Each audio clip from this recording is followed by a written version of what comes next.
Estamos ao vivo mais uma vez aqui no canal Católico de Verdade, com o nosso querido irmão Eudes Duarte. Vamos esperar o delay que sempre tem, para dar as pessoas aqui conosco, para a gente iniciar de fato a nossa live. Então, vamos só aguardar um instantezinho. Aí agora já tem mais de 20 pessoas.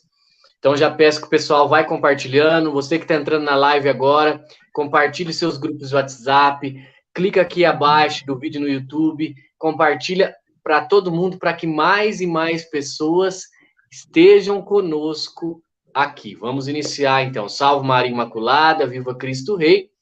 É uma alegria estar aqui com você, com o nosso querido irmão Eudes, que mais uma vez se faz presente aqui. Esse é o Eudes, já é a quarta live que nós fazemos, então ele já está em casa, né? Acho que é difícil quem não conhece ele também aqui no canal. Então, para a gente iniciar, eu queria convidar para o irmão Eudes conduzir uma oração, então, para a gente iniciar a nossa live. Em nome do Pai, do Filho e do Espírito Santo. Amém. Vinde, Espírito Santo, vinde por meio da poderosa intercessão do Imaculado Coração de Maria, a vossa amadíssima esposa. Nós te pedimos, ó Divino Espírito, coloca nos nossos lábios as palavras que sozinhos nós não somos capazes de falar, e ao mesmo tempo abre os ouvidos de quem escuta para entender a palavra que é anunciada.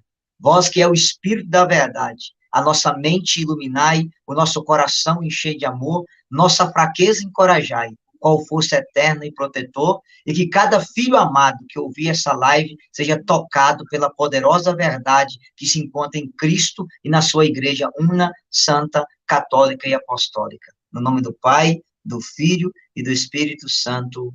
Amém. Amém. Então, é uma graça te receber aqui, te agradeço, né, porque foi suado para estudar esse assunto, né? Mas aí, se alguém não te conhece, se apresenta em 1 minuto para a gente já iniciar esse assunto, então. Então, meus irmãos, a paz de Jesus e o amor de Maria para todos vocês. Eu sou missionário católico Eudes Duarte, faço parte do grupo de oração da Renovação Carismática chamado Herdeiros do Trono da Graça, da cidade de Taubim, no Vale de Jequitinhonha, em Minas Gerais. Já estive aqui 4 vezes com o Tiago, trabalhei um bom tempo na educação, tem 4 anos que eu me tornei missionário, estou viajando o Brasil todo pregando a palavra de Deus, e é uma alegria muito grande vir aqui trazer mais um ensinamento de maneira simples para preencher o seu coração com a verdade da fé católica. Aleluia! Amém.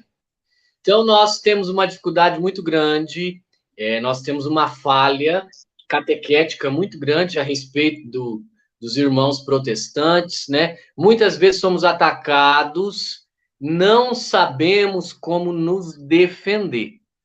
Então, eu acho que essa live é providencial para isso, né? Defesa da fé católica, aprender heresias, aprender as coisas que são protestantes, que muitas vezes nós não entendemos e não sabemos rebater ou defender. Então, nós vamos tratar sobre as 5 solas protestantes, e agora a palavra já não é mais minha, está com o Eudes. Então, Tiago, vamos lá. Eu preciso dizer para cada pessoa que escuta, no Brasil, nós temos mais de 20 mil denominações protestantes, uma diferente da outra, e no mundo é mais de 60 mil.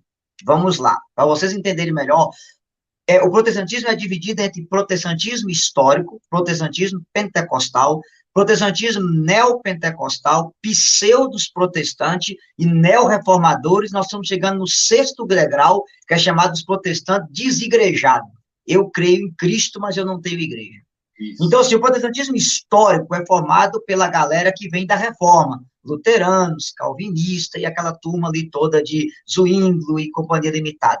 Os protestantes, pseudo-protestante, é formado por aquela galera que distanciou muito, os mormons, adventistas e os próprios testemunhos de Jeová, que além de crer na escritura sagrada, crê em revelações privadas, os testemunhos de Jeová mudaram a Bíblia. Os protestantes pentecostais começaram em 1904 com o reverendo Parma, Assembleia de Deus, Congregação Cristã, Evangelho Quadrangular. Os neopentecostais é chamado, nós brincamos, falando que é as igrejas eletrônicas, né? É Universal do Reino de Deus, Valdomiro de Santiago, lá do mundial do poder de Deus e algumas outras. E os neo-reformadores é uma galera que até que o finado Paulo Leitão participou, é uma galera nova que nega a Santíssima Trindade, que eles querem reformar a própria reforma. E tem agora Tiago Brunet e a sua turma trazendo os protestantes que se declaram sem placa. Eu sou cristão, mas não tenho igreja, não depende de igreja. Então, essa é a onda do protestantismo. Mas todo o protestantismo, seja o histórico, pentecostal, seja o neopentecostal, seja o pseudo-protestante, ele tem 5 sola, que é os 5 somente, sola em latim é somente, os 5 sola da reforma. É sola fidei, sola gratia, sola Deus glória, sola Cristo e sola Escritura. Tiago, isso é uma coisa fascinante, que se você pega um protestante pentecostal, ele vai dizer para você assim, ó, eu sou salvo somente pela graça, por meio somente da fé, somente por Cristo, de acordo somente com a Escritura, para a glória de Deus somente. É interessante, né? É uma doutrina fascinante, se não tivesse tanta heresia no meio disso aqui, tá? Então, o que acontece? Um católico, e aí o pior, que o protestantismo chama de doutrina semi-pelagiana. Então, assim, o católico é uma doutrina semi-pelagiana que prega a salvação pelos méritos, a salvação pelas obras, e aquilo que você conquistou diante de Deus. Isso é mentira. Tanto que eu vou te mostrar que dos 5 solas da reforma, 4 é verdadeiro. Errado é a interpretação de Lutero a respeito deles, tá? Que o sola pode ser muito bem católico, porém a interpretação que Lutero deu que é totalmente errada. Então, assim, eu vou começar, que o pessoal vai entender, Tiago, se a gente destruir as 5 sola, você destruiu o protestantismo. Muitas vezes é os protestantismos que nos atacam. Então, hoje é de a gente parar de jogar na retranca e nós vamos atacar. E vamos mostrar para eles que os 5 sola está totalmente contraditório, tá bom? Então, o primeiro sola, que é o sola, talvez o mais bíblico de todos, é o chamado sola Deus glória. Somente a Deus glória. De onde Lutero tirou isso? De 2 textos na Bíblia. Primeiro, eu vou pegar, tá? É o livro do profeta Isaías, capítulo 42, versículo 8. Isaías 42, 8. Lutero pegou esse texto e disse assim, eu sou o Senhor, esse é o meu nome. A ninguém cederei minha glória, nem a ídolos minha honra. Esse é o primeiro texto. O segundo texto que Lutero pegou para decretar essa doutrina do sola Deus glória é o Evangelho de João 5,44.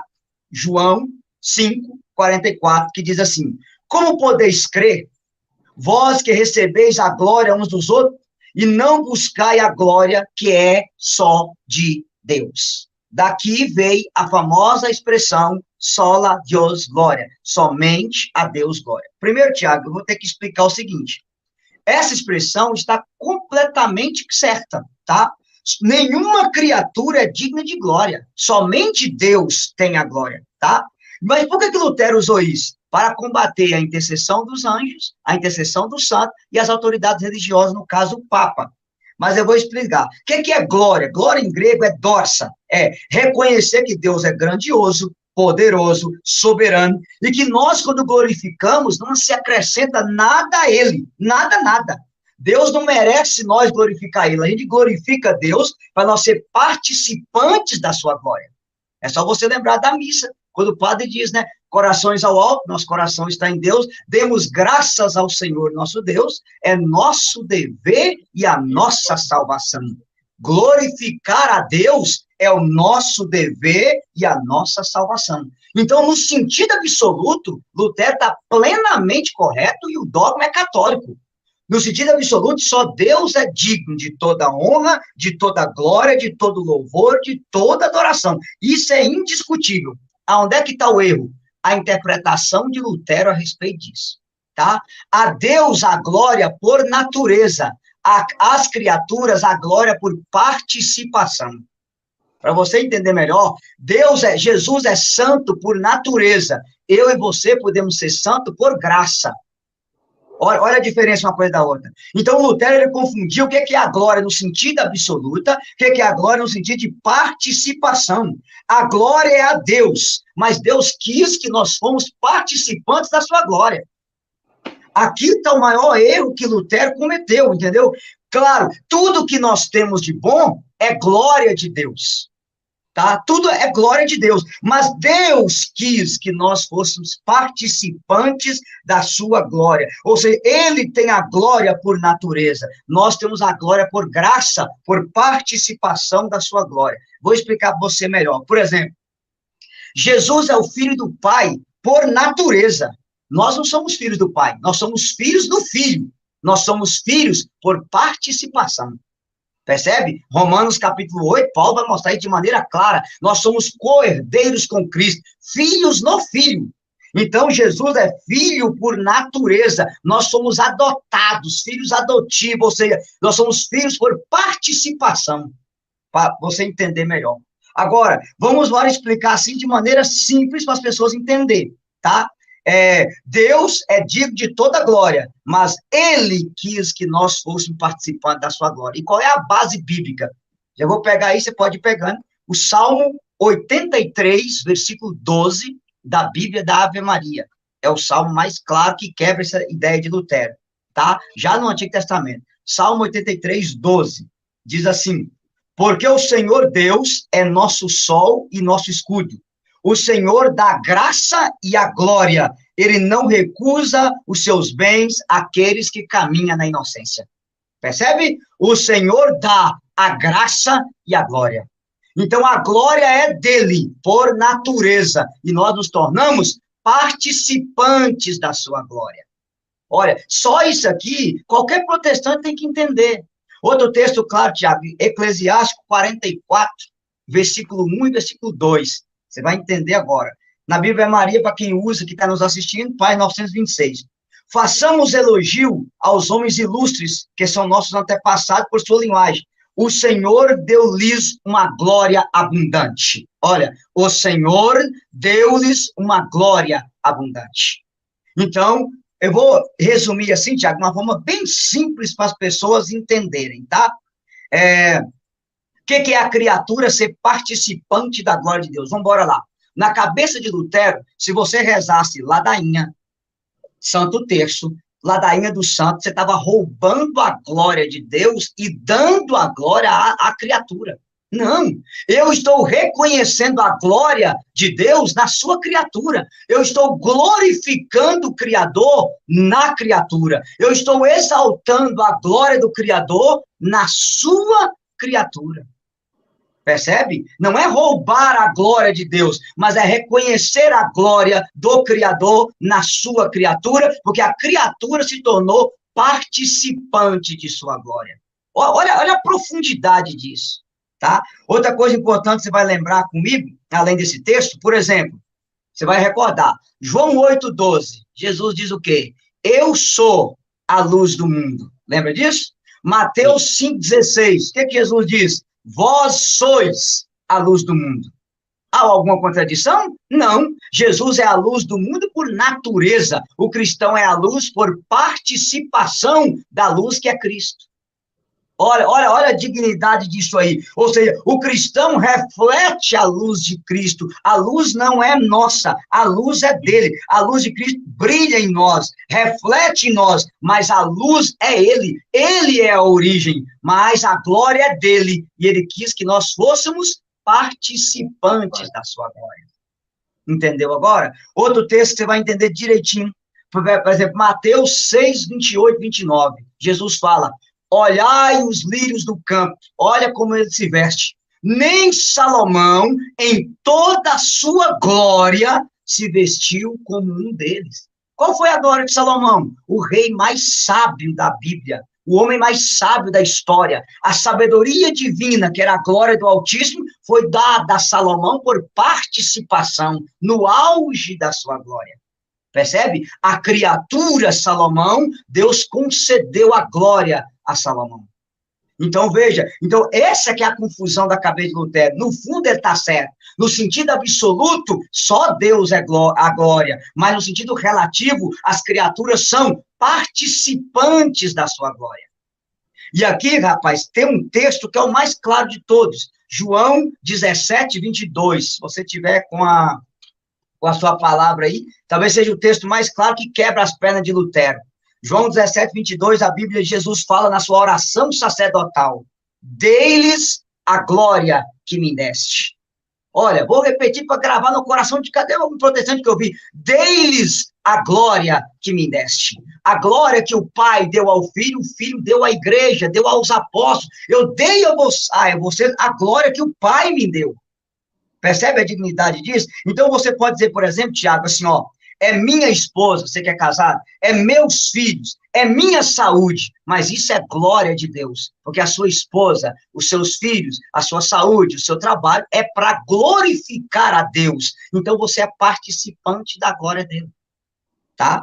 Outra coisa importante lembrar para as pessoas, Tiago, eu poderia citar, por exemplo, 2 Coríntios, capítulo 1, versículo 14, Paulo vai dizer, nós somos a vossa glória e vós a nossa glória no dia do juízo. O que Paulo está falando? O fato de ter evangelizado a comunidade de Coríntio, ela era a glória dele, porque ele conquistou eles para Cristo.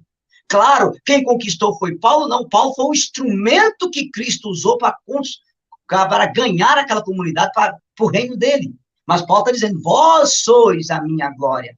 Outro texto claro, eu poderia citar 1 Tessalonicenses 2, 19 e 20, Paulo diz a mesma coisa, vós sois a minha glória, entendeu? O povo da Tessalônica era a glória dele, por eles terem encontrado com Cristo. Tem uma outra coisa que a gente vai lembrar, Tiago, 2 Coríntios 10, 17, quem quiser gloriar-se, glorie-se no Senhor.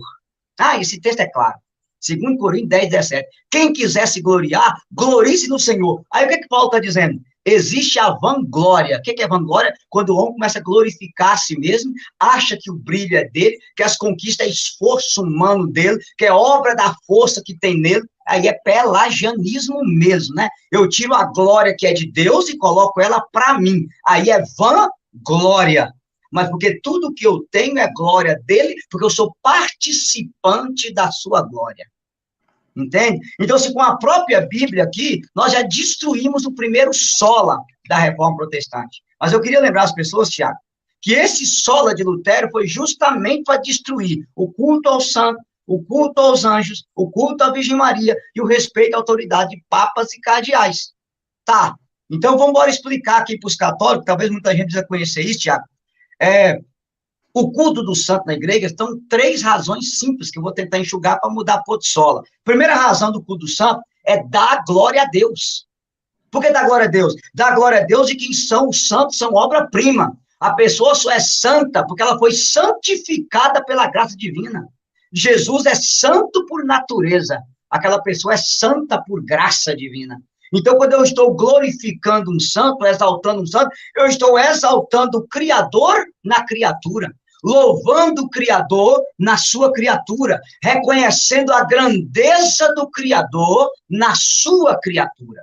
Eu vou explicar de maneira melhor, Tiago. Por exemplo, Santa Gertrudes, ela foi na missa no dia da Assunção de Maria, o padre pregou a missa toda sobre Maria, ela saiu da igreja chutando o pau da barraca, e ela disse, Jesus, eu vim aqui te adorar, te louvar, te exaltar. O padre só falou da sua mãe, só exaltou a sua mãe, só deu glória para sua mãe, parece que sua mãe é a dona da igreja. Jesus apareceu para ela, levantou ela pela mão e disse, Gertrudes, nunca mais repita isso. Toda a glória dada à minha mãe é dada para mim, que tudo que a minha mãe tem, foi eu que dei para ela. Pronto, está explicado. Toda a glória dada à minha mãe é dada para mim, que tudo que a minha mãe tem, foi eu que dei para ela. Toda a glória dada a São Francisco é dada a Jesus, que tudo que São Francisco tem, foi Jesus que deu para ele. Toda a glória dada a São João Maria Vianney, a São Sebastião, a Santo Inácio de Antioquia, a todos os santos, a glória é dada para Jesus, porque tudo que eles têm, foi Jesus que deu para eles. Então, eu estou glorificando o Criador na sua criatura, reconhecendo a glória do Criador na sua criatura, porque ele é participante da glória do seu Criador. Vou dar um outro exemplo. Lucas 1,48, o que Maria disse? Todas as gerações me proclamarão bem-aventurada, porque o Senhor fez em mim maravilhas, santo é o seu nome. Por que eu declaro Maria bem-aventurada? Porque o Senhor fez nela maravilha. Eu reconheço as maravilhas do Criador na sua criatura. Eu glorifico o Criador na sua criatura. Percebe? Então, assim, eu sou a luz do mundo, vós sois a luz do mundo. A luz é dele, mas as criaturas refletem o brilho da sua luz. Olha a simplicidade disso. Queria lembrar uma outra coisa, Tiago. Provérbios 31, versículo 30, a Bíblia diz, a mulher que teme o Senhor merece louvor. Por que nós louvamos a Maria? Porque a mulher que teme o Senhor merece louvor. O que é louvar a Maria? É reconhecer a glória de Jesus na vida dela, a glória do Criador na sua criatura. É exaltar e louvar o que Deus fez na vida dela. O Senhor fez por mim maravilhas. Santo é o seu nome. Então, a primeira razão do culto do santo é justamente dar glória a Deus. É justamente reconhecer a glória do Criador na sua própria criatura. A segunda razão do culto do santo que o Lutero não entendeu é modelo de vida a ser imitado. Aí o protestante questiona, mas eu tenho que imitar só Cristo? Não. 2 Coríntios, capítulo 11, versículo 1, Paulo diz, sede meus imitadores, como eu sou de Cristo. Sede, inclusive eu gosto de brincar, aqui em Minas Gerais, a palavra imitar é remedar. Então, mineiro, remedar. Se Paulo fosse mineiro, ele colocaria remedai a Cristo, como eu remedo ele. Pronto. Então, fazer igual a mim, como eu faço igual a Cristo. Pronto, idioma bem mineiro para o povo entender. O que é ser imitador? Quando você imita Paulo, você imita Cristo. Quando você imita Madre Teresa, você está imitando Cristo. Imita a Irmã Dulce, você está imitando Cristo. Quando você imita São Francisco, você está imitando Cristo. Então, o santo é modelo a ser imitado. E aqui, Tiago, tem uma preocupação na igreja, que muita gente tem o santo de devoção, mas não tem o santo de imitação. Então, a primeira razão de você ser devoto de um santo é para você imitar o santo. E aí, tem uma coisa interessante, eu poderia citar, por exemplo, Hebreus 13, versículo 8, perdão, Hebreus 13, versículo 7, lembrai-vos daquele que vos guiaram na palavra, que anunciaram a salvação, imitai-lhes a fé. Hebreus 13, 7. Poderia citar Hebreus 6, 12, a mesma coisa. Poderia citar Filipenses 3, 17, onde Paulo manda também a gente ser imitador. Então, o santo é modelo de vida a ser imitado. Ele foi imitador de Cristo ao extremo, e olhando para ele, eu posso imitar Cristo. Eu vou dar um exemplo para você de dois em história da igreja. Santo Agostinho, lá no século IV, ele foi ler a história dos mártires e dizia, se esses homens conseguiram ser santo, eu também posso ser santo. Posso citar Santo Inácio de Loyola, um soldado que se converteu lendo a vida do santo, lendo Legenda Áurea. Entendeu? E a conversão dele foi lendo a vida do santo, modelo de vida a ser imitado. Se eles conseguiram, eu também posso conseguir, que eram criaturas que aceitaram fazer a vontade do Criador ao extremo. Então, é um modelo de vida a ser imitado. A quem dera a gente pudesse imitar uma Santa Maria Gorete, um São Policarpo, um Santo Inácio de Antioquia, uma Santa Apolônia, uma Santa Águida, uma Santa Luzia, eu vou dizer um São Francisco Xavier que batizou 2 milhões de pessoas, que ouviu as almas gritando pela evangelização. Poderia citar aqui um São Vicente Ferrer, que ressuscitou 38 pessoas. Poderia citar um Beato Padre Eustáquio. Meu Deus do céu, como eu leio muita vida do santo, poderia citar uma curriola de santo aqui, como diz o mineiro, para mostrar para você ver o quanto eles fizeram para a gente imitá-los, tá? E a terceira razão do culto do santo é justamente suplicar a sua intercessão. E aqui está um problema, né? Que os protestantes vão usar lá 1 Timóteo 2:5, né? Há um só Deus e um só mediador entre Deus e os homens, Cristo Jesus. Sim, Tiago, aqui a gente tem que aprender uma coisa importante. Primeiro, Jesus é o único mediador de salvação, só Cristo salva. Os santos é mediador de prece. Tá? Mediador entre nós e Deus, só Jesus é. Agora, mediador de oração até Cristo, eu sou, você é. A igreja triunfante, a igreja padecente também é. Então, a intercessão do santo não é paralela à de Jesus, ela acontece por dentro da intercessão de Jesus. Toda oração de santo, ela termina por Cristo nosso Senhor, porque o católico não reza ao santo, ele reza com o santo a Jesus. É diferente. Então, não é paralela, é por dentro. Jesus é o único mediador de salvação. Os santos é mediador de prece. Eles pedem a Jesus, eles apresentam, porque a igreja padecente, a igreja triunfante e a igreja militante. A igreja que já reina com Cristo, quando se põe em oração com a igreja que milita por Cristo, em Cristo nós somos uma única igreja. Tá? Isso aqui aí eu teria que falar da comunhão dos santos, não vai dar tempo. Tá bom, mas qual é a base bíblica para a oração do santo? Eu poderia citar Apocalipse 6:9, está claro lá, as almas debaixo do altar clamando a intercessão. Poderia citar Apocalipse 8, versículo do 1 ao 4, as orações dos santos que sobem diante do altar, diante de Deus. Poderia citar 2 Macabeus, capítulo 15, versículo do 12 ao 15, que mostra Onias e Jeremias intercedendo pelo povo de Israel. Já tinha 200 anos que eles tinham morrido, e Judas Macabeu tem essa visão. Então, aqui é só para mostrar para as pessoas. Então, o que a intercessão do santo é uma coisa bíblica, rapaz, bíblica. Poderia citar uma outra coisa, Tiago, que eu preciso colocar, que a tradição da igreja está cheia disso, os irmãos protestantes, pelo amor de Deus. São Jerônimo, lá no ano 380, ele diz assim, se os apóstolos e mártires, enquanto estava na carne mortal, e ainda necessitava de cuidar de si mesmo, e ainda assim podia orar pelos outros, muito mais agora que eles receberam a coroa da vitória e triunfa com Cristo no céu. Moisés, um só homem, alcançou o perdão para 600 mil homens armados. Estevão, para seus perseguidores, serão menos poderosos agora que eles estão reinando com Cristo? Paulo diz que em suas orações salvou a vida de 276 homens que seguiam com ele no navio que naufragou na ilha de Malta. E depois da morte, cessará sua boca e não pronunciará uma palavra em favor do mundo que, intermédio dele, creu no Evangelho? Eu estou falando de uma citação do ano 380.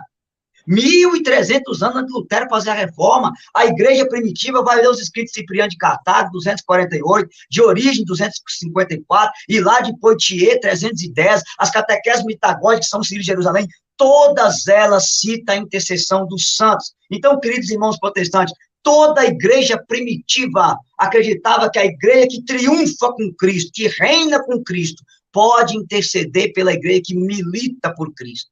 Talvez o documento mais antigo é as atas do martírio de São Policarpo, que é do ano 150, que traz a questão das relíquias e também da intercessão dos santos. Então, assim, há toda uma base para isso, Tiago. Outra coisa, a questão das relíquias. Ah, mas de onde a igreja católica tirou que relíquia de santo faz milagre? Está lá, 2 Reis 13, versículo 20, jogou o morto nos ossos de Eliseu, ao tocar os ossos de Eliseu, o morto ressuscitou. Deus usou os ossos de Eliseu para manifestar a sua glória. Deus pode usar relíquia. O manto de Elias, 2 Reis, capítulo 2, do 1 ao 11, quando o manto de Elias toca na água do Rio Jordão, o Rio Jordão se abre. Deus usou uma relíquia para fazer um milagre. Atos 19, versículo 11, Tiago. Os lenços de Paulo eram levados aos doentes, os doentes eram curados. Eu poderia citar para você um caso aqui do Brasil, vou puxar o saco de Minas Gerais, Beato Padre Eustáquio, em 1940, quando ele estava em Poá, São Paulo, conta os relatos que o jornal Estado de São Paulo, na época, tinha mais notícias do Padre Eustáquio que da Segunda Guerra Mundial. Por quê? Colocaram 12 paralíticos do lado do sol, quando o Padre Eustáquio passou, a sombra dele passou nos paralíticos, e os 12 levantaram da cadeira de roda ao mesmo tempo. Estou falando de um santo brasileiro, Beato Padre Eustáquio. Então, assim, as relíquias dos santos na Bíblia são usadas para fazer milagre. Eu sei, qual é o problema? O problema é que uma boa parte dos protestantes acredita na doutrina da dormição, ou doutrina do aniquilacionismo, que crê que a alma está dormindo. E isso não é verdade. Como é que eu sei? Eclesiastes 12, versículo 7. O pó volta para a terra, a alma vai a Deus. Mateus 10, 28. Não temais os que matam o corpo e não pode matar a alma. Filipenses 1, versículo 21 ao 23, viver para mim é Cristo, morrer para mim é lucro, porque eu prefiro ausentar desse corpo para estar com Cristo, que seria imensamente melhor. Hebreus 12, versículo 20 ao 23, vós aproximados da montanha de Sião, da cidade santa, da Jerusalém celestial e das almas dos justos que chegaram à perfeição. 2 Coríntios, capítulo 5, versículo 8 ao 10, São Paulo vai dizer de maneira clara, eu prefiro ausentar desse corpo para estar junto do Senhor, que seria imensamente melhor. Atos 7, 54, na morte de Estevão, ele vê o céu aberto, e Jesus de pé, à direita de Deus. É engraçado, que a nossa fé diz que Jesus está sentado, e Estevão vê Jesus de pé. Por que Jesus estava de pé? Porque na hora que morre um santo nessa terra, Jesus se levanta para recebê-lo no céu. Estevão vê Jesus de pé, e ele fala, Pai, em sua mão entrego o meu espírito, entrego minha alma. Pelo amor de Deus, senhores protestantes, nós temos uma alma que é imortal. Claro, eu poderia aqui ir na tradição da igreja, e aqui, Tiago, vale a pena citar que os adventistas, para negar essa verdade, eles falam que nós somos da descendência de Platão, que Platão que ensinava essa heresia da imortalidade da alma. Mas eu queria dizer para os adventistas, Tiago, que Platão acreditava que a alma era incriada, que ela existia desde sempre, que Deus não havia criado ela, e que quando ela morria, ela fazia a transmigração de um corpo para o outro. Platão não acreditava na ressurreição. Mas se eles chamar nós de platonistas, eu vou chamar eles de epicureus. Quem eram os epicureus? Eram os seguidores de Aristóteles que acreditavam na mortalidade da alma, que após a morte a alma era aniquilada. E queria dizer para os adventistas que o único pai da igreja que acreditava nisso foi quem? Adivinha? Um herege chamado Arnóbio de Sica, no século IV, que saiu com essa doutrina no meio cristianismo e foi condenado no segundo concílio de Constantinopla, no ano 500, tá? Inclusive, a ata nona do concílio diz, se alguém disser que a punição do demônio ou dos ímpios após a morte é temporária e não eterna, que seja anátema. Aí lá no século XIX, o senhor Charles Taze Russell, fundador dos Testemunhos de Jeová, e a senhora Ellen Goldwhite, fundadora das Adventistas, junto com Guilherme Miller, trouxe essa doutrina da dormição e da mortalidade da alma por meio de cristão. Mas isso nunca houve na história do cristianismo. Então, assim, é umas coisas que o povo católico precisa saber e conhecer. Então, resumindo, Tiago, para o pessoal aqui, o culto católico resume em 4 palavras. Latria, dulia, protodulia e hiperdulia. Latria é o culto de adoração ao Pai, ao Filho e ao Espírito Santo. Dulia é o culto de veneração. Eu reconheço a glória do Criador na criatura. É prestado aos anjos e ao santo. É o culto de respeito. O exército tem os heróis de guerra. Nós temos os heróis da fé. Quem é os santos? Os heróis da nossa fé. O culto de protodulia, proto em grego é primeiro. Primeiro respeito é prestado a São José, que teve a maior missão, cuidar e proteger do Filho de Deus. José fez um berço para o Filho de Deus deitar. José ensinou o Filho de Deus a ser carpinteiro. José adorou o Filho de Deus dentro da sua própria casa.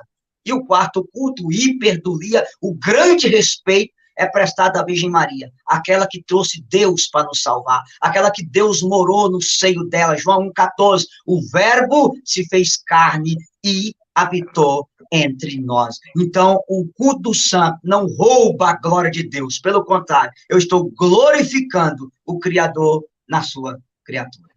Quer completar alguma coisa, profeta? E outra, uma coisa que é muito interessante é que, assim, as próprias catacumbas, nelas estão desenhadas toda a parte de intercessão das Sim. catacumbas, já se prova pelos desenhos dos primeiros cristãos, que talvez seja até antes mesmo desses escritos datados, a intercessão dos santos. Então, assim, é impossível negar a história. Os protestantes querem que tudo esteja escrito na Bíblia, que tudo esteja mastigado, e não funciona dessa maneira. Sim, sim. Inclusive, Tiago, eu até queria dizer para as pessoas, assim, agradecendo que depois daquela live nossa, muita gente adquiriu o pendrive, o curso, A Fé Católica, e nesse curso eu tenho uma aula que eu explico direitinho a imortalidade da alma, porque aqui não dá tempo a gente falar, porque a imortalidade da alma é uma verdade de fé católica, e a alma ela é criada no instante da concepção e ela não morre. Após o julgamento, após a morte, ela vai para o juízo particular. Hebreus 9, 27, 2 Coríntios 5, versículo 10. Tá determinado ao homem morrer uma só vez e logo em seguida vem o julgamento. Então, você que adquiriu, você que não adquiriu, pode adquirir. Por quê? A gente tem que explicar isso direito. O católico tem que entender. Após a morte, você não vai dormir e aguardar Cristo voltar. Não. Após a morte, você vai para o juízo particular. Sua alma morreu com Deus, ela vai para o céu. Morreu com o pecado mortal, ela vai para o inferno. Morreu em estado de graça, mas não atingiu uma santidade necessária, você passa por uma purificação. Um dia a gente pode fazer uma live aqui sobre o purgatório para explicar isso para as pessoas. Amém? Amém. Agora vamos para o segundo sola da reforma. Eu penso que esse primeiro aí ficou claro, né? Eu pergunto o povo que está vendo se eles entenderam direitinho a coisa. Tá? Coloca no chat aí se vocês entenderam a primeira sola aí, né? Teve uma irmã que falou que o Eudes parece o Enéas. O Enéas é firme, falar inteligente. Meu nome é Enéas. Quero minha perna, não. Eu vou deixar a barba crescer, ficar fazendo Enéas. Então, vamos lá, Tiago. O segundo sola, rapaz, é o somente a graça, né? Ou sola gratia, como diz o Lutero.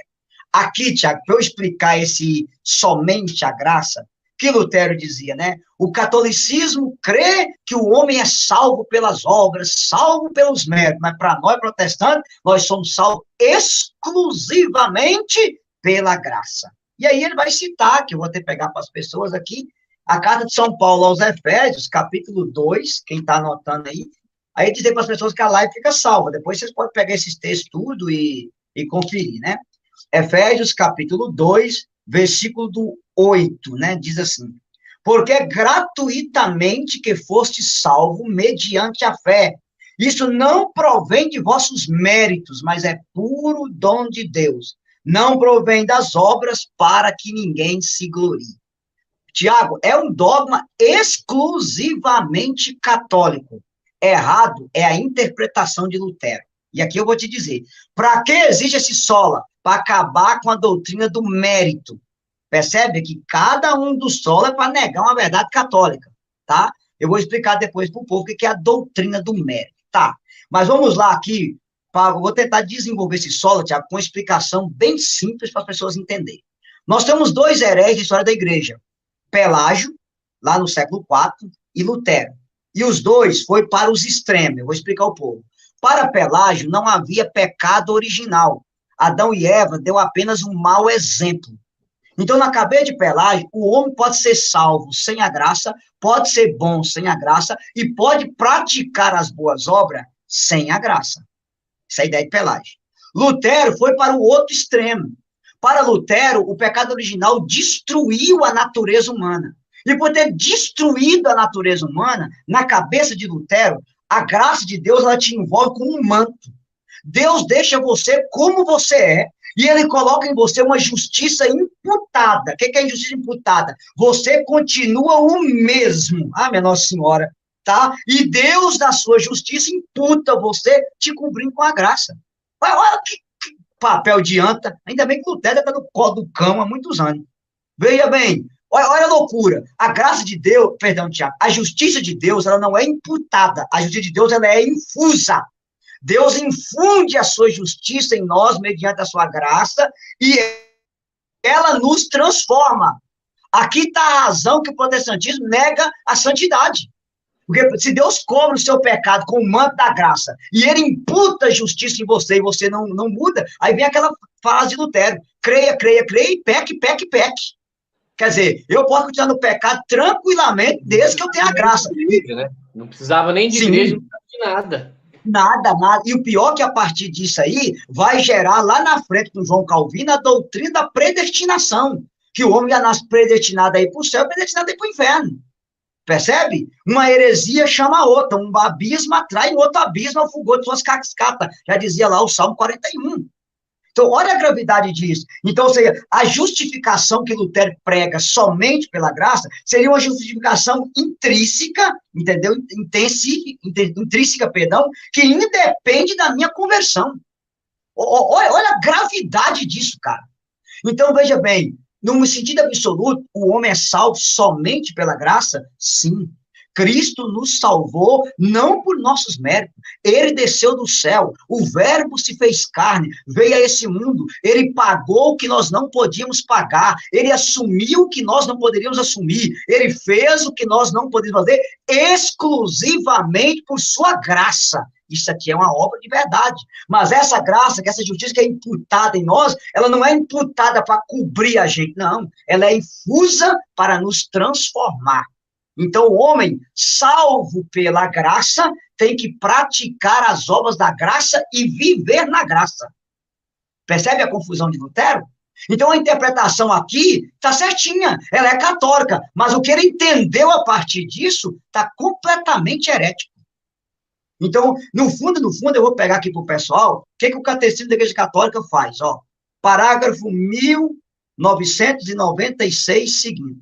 Nossa justificação vem pela graça de Deus. A graça é um favor, o socorro gratuito que Deus nos dá para responder ao seu convite. Veja, o Deus que me salva pela graça, a salvação não é de graça. Eu tenho que responder ao convite de Deus. Eu vou até falar de novo, né? O homem salvo pela graça, mas a salvação não é de graça. Eu tenho que responder ao convite de Deus. Aí continua. Olha o que o catecismo fala de coisa maravilhosa. 198. Essa vocação para a vida eterna é sobrenatural. Depende integralmente da iniciativa gratuita de Deus, pois apenas ele pode se revelar e dar a si mesmo. Tiago, isso é dogma católico. Qualquer protestante entende isso aqui. Agora, qual foi o erro de Lutero? O erro de Lutero foi acreditar que o homem salvo pela graça, que Deus cobre o pecado dele com um manto e que o homem precisa se transformar. Aí ela anulou o quê? A doutrina das obras da graça e a doutrina do mérito. Agora, veja o que a Igreja Católica ensina sobre o mérito, que é maravilhoso, cara. Ó, o mérito do homem, olha a profundidade disso. Diante de Deus, em sentido estritamente jurídico, não há mérito nenhum da parte do homem. Entre ele e nós, a diferença é infinita, pois dele tudo recebemos, dele que é o nosso Criador.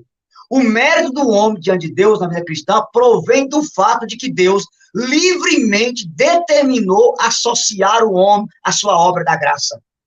Percebe? Aí, o catecismo vai citar Santo Agostinho, eu vou explicar isso agora. Na Assembleia do Santo, vós sois glorificados, e coroando os seus méritos, exaltai os vossos próprios dons.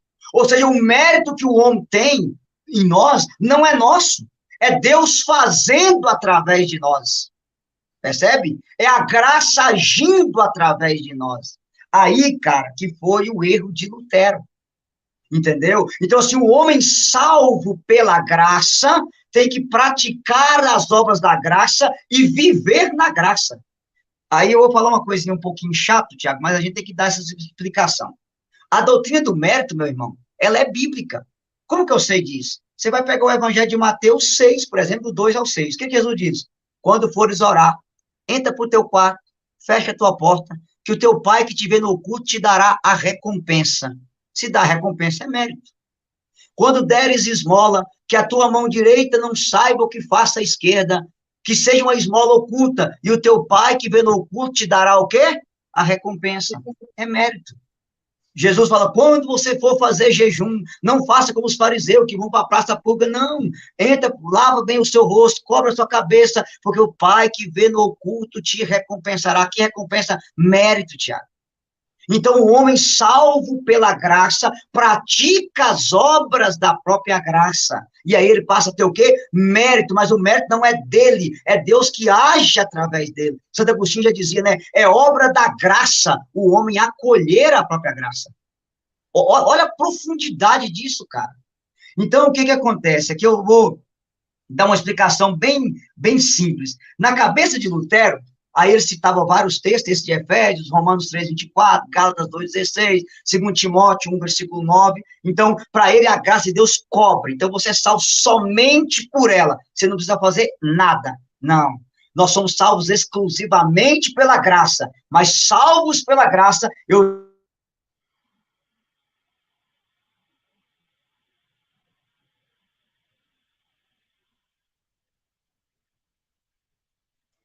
Travou. Senhor. Voltou, profeta? Voltou. Aleluia, aleluia. O cão não está querendo que nós fale o trem, não. Vamos continuar, homem de Deus. Então, vamos lá. Então, o que é o mérito, Tiago? Nós somos participantes do mérito de Cristo, dos méritos de Cristo. Então, toda a bondade que há em nós, que nós fazemos, é obra da graça que faz através de nós. Olha a dignidade disso.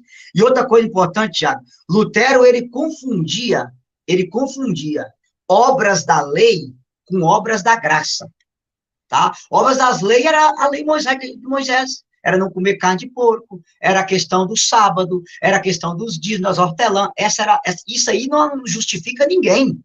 Obras da graça é diferente de obras da lei. Obras da graça é as obras que Cristo me chamou a praticar depois de salvo pela graça. E aqui, cara, é uma coisa meio difícil de entender, mas eu vou tentar explicar para o povo. O homem não pode merecer a salvação. Pronto, isso é verdade católica, tá? Cristo mereceu a salvação por nós no Calvário. Ele derramou o seu sangue por nós. Isso é graça de Deus, é presente, não foi merecido. Tá, essa é a nossa salvação.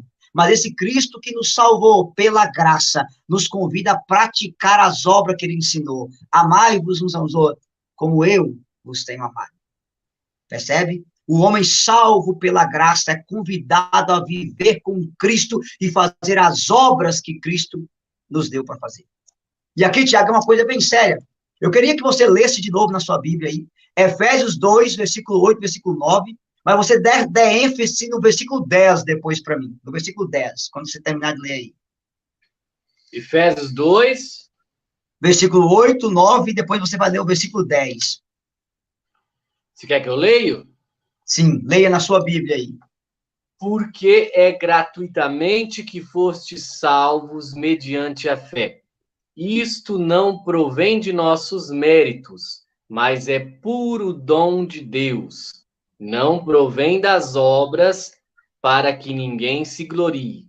Somos obra sua, criada em Jesus Cristo, para as boas ações que Deus de antemão preparou para que nós as praticássemos.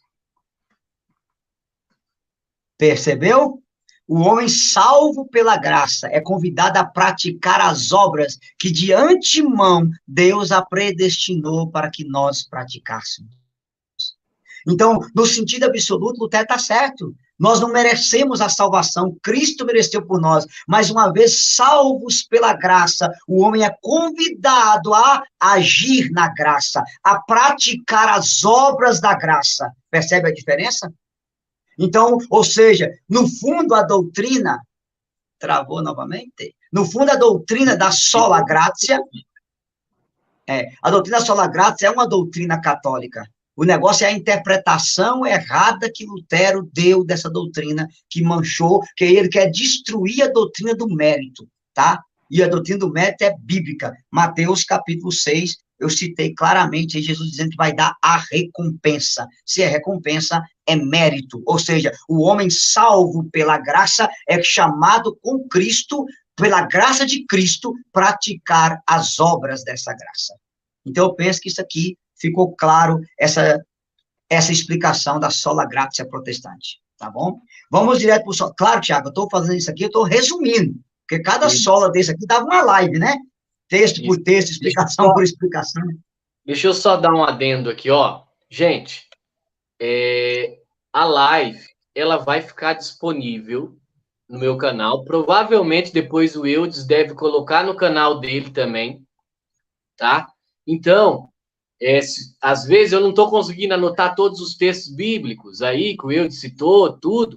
Gente, depois vocês reassistam a live, dá pausa, faz tudo, que vocês conseguem pegar tudo certinho, tá? Porque nós estamos aqui, Eudes, mais de 300 pessoas assistindo, então tem bastante gente perguntando, passou, não peguei o texto, tal. Então, vai estar tudo salvo aqui no canal. Então, fique tranquilo, depois assiste de novo, revê. Ficou alguma dúvida, você reveja a live, né? Aproveita, vai lá, se você não é inscrito no canal do Eudes, se inscreve lá, Pregador Eudes Duarte, e ajuda também a evangelização do Eudes. Isso, então vamos lá, Tiago. Terceiro sola da Reforma Protestante. Então, vou recordar para o povo. Somente a Deus glória, sola Deus glória, sola gratia, somente a graça. Aí vem o terceiro sola, que esse aqui é o sola mais mentiroso, que é o sola fidei, ou somente a fé. Por que esse é o sola mais mentiroso? Porque não tem isso na Bíblia, tá? Lutero pegou o texto de Romanos 3, 27. As pessoas que estão aí, eu vou fazer questão de pegar o texto, tá? Romanos 3, versículo 27. Eu vou pegar aqui para você ver, tá? Romanos 3, versículo 28. Romanos 3, 28. Diz assim: porque julgamos que o homem é justificado pela fé sem as obras da lei. Veja, o homem é justificado pela fé, não tem a palavra somente. Foi Lutero, Tiago, que acrescentou a palavra alien. Alien é uma palavra alemã que significa somente. Ele colocou isso por conta própria na Bíblia, isso não está escrito. Então, o homem é justificado pela fé? Sim, mas não é justificado somente pela fé. Tá? Não é justificado somente. Aqui está o erro grave que Lutero cometeu. Beleza? Então, assim, na cabeça de Lutero, o homem O que é justificar?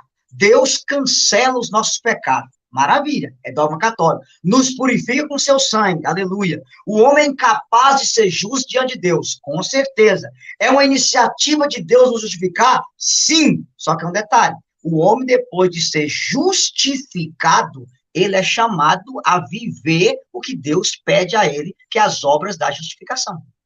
Aí, Tiago, eu vou dar uma explicação humana para o pessoal, depois a gente pega uma explicação bíblica. Vamos embora lá, pra você entender melhor. Eu terminei minha casa agora, graças a Deus, então eu posso falar o que é isso. Você vai construir uma casa. Quando você começa a obra, o alicerce é fundamental. Sem um alicerce, sem uma base sólida, a casa não subsiste, a casa cai. Mas quando você vai finalizar a obra, o acabamento é tudo. Sem acabamento, a casa não tem valor. Correto? Então, veja bem, a fé é o alicerce, as obras é o acabamento. Os dois estão entrelaçados, um sem o outro, de nada serve. É uma explicação humana que eu espero que vocês tenham entendido direitinho. Então, o que é ao início da obra? O alicerce é a fé.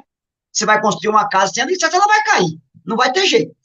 É o alicerce, tá? Mas quando você termina a construção, você fala, o acabamento é tudo. Porque se não tiver acabamento da casa, quem é que vai querer comprar uma casa sem acabamento? Ela não tem valor nenhum. Então, a fé é o alicerce. As obras é o acabamento. Os dois caminham de mãos dadas.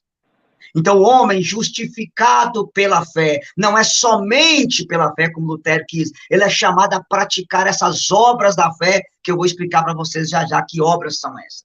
Outra explicação humana, Tiago, para você entender, é o coração e o sangue. Se você tiver um coração bom, mas não tiver sangue, você morre. Agora, o que adianta você ter um sangue perfeito, mas ter um coração só Jesus na causa? Você também não vai sobreviver. Então, o coração é a fé, o sangue é as obras. Depende dos dois, para o corpo humano funcionar bem. Entendeu agora? Então, assim, é uma explicação humana para o povo pegar direitinho o significado. Então, o coração que não tem sangue, ele morre. Mas o sangue bom, com o coração terrível, não vai adiantar. A pessoa não vai circular o sangue no corpo. Então, os dois têm que estar unidos. Não se pode separar o sangue do coração, como se separa o alicerce da casa do acabamento da casa. Os dois têm que caminhar de mãos dadas. Assim é a fé e a obra. Os dois estão entrelaçados. Para você entender melhor, eu vou resumir assim, de uma forma bem simples e bem direta, tá bom?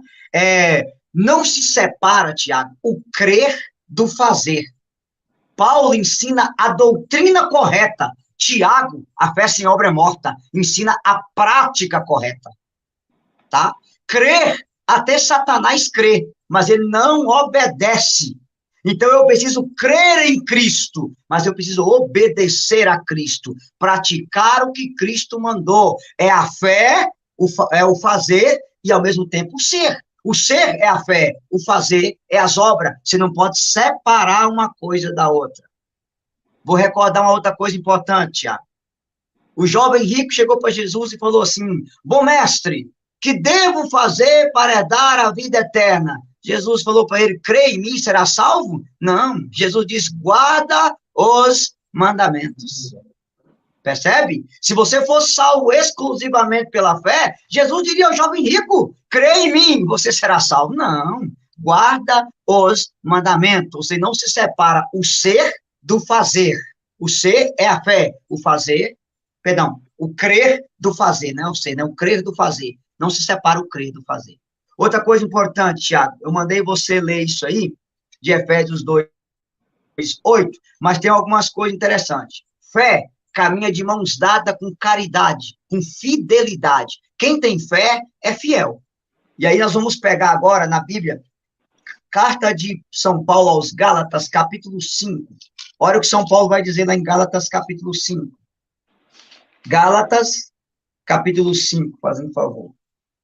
São Paulo vai dizer assim, de maneira bem estupenda e bem bonita, que, como que a fé é. Gálatas 5, versículo 6, Paulo diz assim, estar circuncidado ou incircunciso, de nada vale em Cristo, mas sim a fé que opera pela caridade. Percebe? A fé que opera pela caridade. Então, o homem salvo pela fé, essa fé não é parada, não é uma fé indiferente, essa fé é operada pela caridade, tá? Outro texto que os católicos devem lembrar, e só vou recordar aqui, depois vocês anotam. Romanos 2, versículo 6. O mesmo livro que Lutero usa para dizer que você é salvo pela fé, Paulo vai dizer, Deus dará a cada um segundo suas obras. Romanos 2, 6. Mateus 16, 27. Jesus fala, o Filho do Homem voltará com seus anjos e retribuirá a cada um segundo as suas obras. Posso citar, por exemplo, Mateus 25, do 31 ao 56. Quando o Filho do Homem voltar na sua glória com seus anjos e santos, sentará no teu trono e colocará os bodes à sua direita e as ovelhas à sua esquerda. Aos da direita, os bodes à esquerda, né? E as ovelhas à direita. Aos da direita direi, vinde bendito de meu Pai, que tive fome e me deste de comer. Caridade. Tive frio, me vestiste. Caridade. Estava com sede, me deste de beber. Caridade. Estes irão para a vida eterna. Percebe? Não se separa o crer do fazer. Outro texto, Tiago, bom da gente ter no coração, é a carta de São Tiago, capítulo 2, tá? Tiago, capítulo 2, lá no versículo 14, Paulo diz de maneira clara, né? De que aproveita, irmão, se alguém dizer que tem fé e não tiver obra, acaso a fé poderá salvá-lo? Se o irmão ou irmã faltarem roupas e alimento cotidiano, se alguém de vós disser, ide em paz, aquecei-vos e fartai-vos, mas não lhe der o necessário para o corpo, de que lhe aproveitará? Assim também a fé, se não tiver obras, é morta em si mesma. Agora, enquanto eu tomo um gole d'água, você vai ler para o seu povo aí, Tiago 2, versículo 20 ao 24. Tiago 2, 20 ao 24. Tiago 2, do 20 ao 24. Queres ver, ó homem vão, como a fé sem obras é estéril? Abraão, nosso pai, não foi justificado pelas obras, oferecendo o seu filho Isaque sobre o altar? Vês como a fé cooperava com as suas obras e era completada por elas? Assim se cumpriu a escritura que diz: Abraão creu em Deus, e isto lhe foi tido em conta de justiça, e foi chamado amigo de Deus. Gênesis 15, 6. Vedes como o homem é justificado pelas obras e não somente pela fé? Percebeu? Vede que os homens é justificados pelas obras e não somente pela... Tiago, mais claro que isso é impossível, tá? Então, como explicar o texto de Romanos 3, 28, que Lutero diz que o homem é justificado pela fé sem as obras da lei? Tiago, pelo amor de Deus. Obras da lei é uma coisa. Obras da graça, que nós chamamos obras de misericórdia, é outra coisa, gente. Nós temos as 7 obras de misericórdia espiritual e as 7 obras de misericórdia corporal. A gente tem que fazer uma live sobre essas 7 obras de misericórdia. Mas quando nós tivemos aí há pouco tempo atrás o ano da misericórdia, vocês vão lembrar da Bom Conselho, é uma obra de misericórdia espiritual. Corrigir os ignorantes, é uma obra de misericórdia espiritual. Dar pão a quem tem fome, é uma obra de misericórdia corporal. Vestir os nus, é uma obra de misericórdia corporal. Enterrar os mortos, é uma obra de misericórdia corporal. Então, pelo amor de Deus, não confunda a obra das leis, senhores protestantes, a questão lá do sábado, a questão das luas novas, a questão do dia dos hortelãs, a questão dos alimentos, não confundir obras da lei de Moisés, da lei mosaica, com as obras da graça de Cristo, que Cristo veio trazer. E aqui está o erro protestante, Tiago. Confundir uma coisa com a outra. Então, a interpretação de Lutero é totalmente mentirosa. Não tem essa palavra somente a fé. O homem é justificado pela fé, mas essa fé não é somente, porque ela tem que estar em caminho de mãos dadas com a caridade. Você vai lembrar, por exemplo, um texto bem claro, tudo bem, o protestante fala assim, mas Hebreus 11, versículo 6, a Bíblia diz o quê? Sem fé é impossível agradar a Deus. Sim, mas 1 Coríntios 13, Paulo diz o quê? Ainda que eu falasse a língua dos anjos e dos homens, ainda que eu tivesse a fé de transportar as montanhas e não tivesse caridade, seria como um sino que tine. Então, a fé e as obras caminham de mão dada. Uma não se separa da outra. Agora, Tiago, por que Lutero usou essa somente a fé? Para negar as penitências que os padres davam, para dizer que penitência é obra humana, para negar as indulgências, que também seria obra humana, e para negar o valor das boas obras, porque se você nega penitência, indulgência e boas obras, você vai negar qual dogma? O purgatório, lá na frente. Percebe? Como que uma coisa está encaixada na outra? Então, a estratégia aí foi boa. Mas, assim, para as pessoas entenderem, Tiago, vou resumir aqui em 1 minuto que é a questão do purgatório, e disso aqui é o seguinte, o pecado mortal, Tiago, ele tem duas penas, a pena eterna e a pena temporal. Isso aqui o povo tem que ter na cabeça, tá? O que é a pena eterna? Eu ofendi a majestade de Deus, eu mereço o inferno, ponto. Quando eu me arrependi, eu sou lavado no sangue de Cristo. Cristo apaga o meu pecado no sacramento da confissão. Aleluia. Fui perdoado da pena eterna. Sobrou o que agora? A pena temporal. A pena temporal, essa eu tenho que reparar. Não é Cristo que repara por mim. Eu preciso fazer isso. Vou dar um exemplo para você. Eu matei um pai de família. Ponto. É pecado mortal. Eu mereço o inferno, porque eu tirei a vida de um filho de Deus. Eu me arrependi. Eu sou lavado no sangue de Cristo, sou absolvido, mas eu devolvo a vida para o pai de família? Não. E os filhos sem pai? Sofre, sofre. E a esposa que perdeu o marido? Sofre, sim. E a mãe que perdeu o filho assassinado? Sofre, sim. Isso aí se chama pena temporal. E isso aí eu tenho que reparar na justiça divina. Mediante o quê? Boas obras, indulgência, penitência e depois no purgatório. Percebe? Então, por exemplo, tirei a virgindade de uma moça, pecado mortal, sim, sexo antes do casamento é pecado mortal, me conduz ao inferno. Eu mereço o inferno por ter deflorado uma filha de Deus. Tá, procurei um sacerdote, me arrependi, fui perdoado, aleluia. Apagou a pena eterna do pecado. Tá, devolvo a pureza para a menina? Não. Devolvo a virgindade para ela? Não. E o nome dela, ela foi usada, coisificada. Isso eu vou ter que reparar na justiça divina, se chama pena temporal. Vou dar um outro exemplo. Eu inventei uma fofoca ao seu respeito, esparramei essa fofoca para todo mundo, caluniei você, o pecado é mortal? É, feriu a justiça e feriu a caridade. Tá, seu nome ficou sujo, beleza. Procurei um padre e me arrependi. Fui perdoado? Fui lavado no sangue de Cristo, da pena eterna, porque eu mereci o inferno. Mas eu consigo limpar seu nome? Não. Eu vou ter que reparar isso agora. É a questão da pena temporal. Então, os protestantes confundem muito isso, por quê? Porque já que a graça cobre você com um manto e a justiça é imputada e você não precisa transformar, então você nega a santidade. Aí é beleza. Tipo assim, eu peco, vou para Gandaia mesmo, afinal de contas, no fim do mundo eu vou para o céu. Me ajuda, céu da boca da onça, o negócio disso aí. Então, essa é uma das heresias graves. Então, assim, uma próxima vez, a gente pode fazer uma live sobre o purgatório, aí eu explico melhor a questão das indulgências, da penitência, pena eterna, pena temporal, para o pessoal entender direitinho. Mas esse sola fide aqui é uma mentira. Não está escrito isso em canto nenhum da Bíblia, tá? O homem é justificado pela fé, mas não é somente pela fé. Esse foi o erro de Lutero, tá? Então, vamos lá. Quer completar alguma coisa, profeta? Não, pode continuar, pode continuar. Pergunta o povo, vocês estão entendendo aí o que o Cabeção está explicando? O pessoal está entendendo, está compreendendo bem. A questão, eu só vou completar, então, para você dar uma respirada.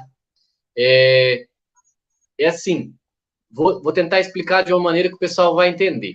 O pecado, ele vai gerar cicatrizes em nós. O perdão, ele nos limpa do pecado, mas não das cicatrizes. As cicatrizes só serão restituídas no purgatório. Sim. Vou dar uma explicação mais humana, Tiago. Você pega uma tábua e vai pregando pregos nela. Os pregos é o pecado. Depois você arranca o prego. Fica o que lá? A marca. Percebe? Então, isso aqui é o pecado. O pecado é arrancado, pagado no sangue de Cristo, mas a cicatriz vai ficar naquela tábua. Então, essa aí é a pena temporal. Essa eu vou ter que reparar, mediante as indulgências, mediante penitência, mediante a caridade e no purgatório. Tá? O pessoal precisa entender isso. De uma próxima vez a gente dá uma explicação melhor para quem ficou com dúvida, tá? O quarto sola, Tiago, que esse aqui é mais engraçado, é o sola Cristo, ou somente Cristo, né? E aqui os protestantes, Esse sola Cristo é para negar Maria, negar os santos e negar a própria igreja, cara. Aí é grave a coisa, tá? Eu vou, tipo assim, dar uma explicação bem devagar pro pessoal.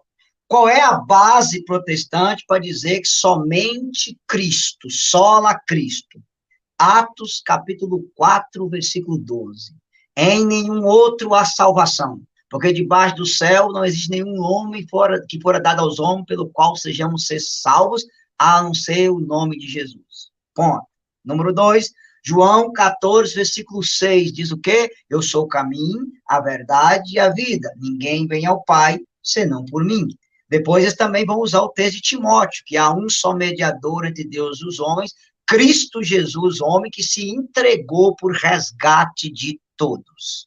Ponto.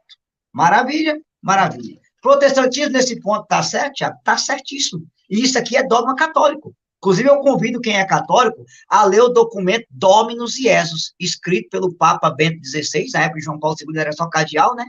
Em 7 de setembro do ano 2000. Dominus Iesus é o documento mais bonito da igreja sobre isso.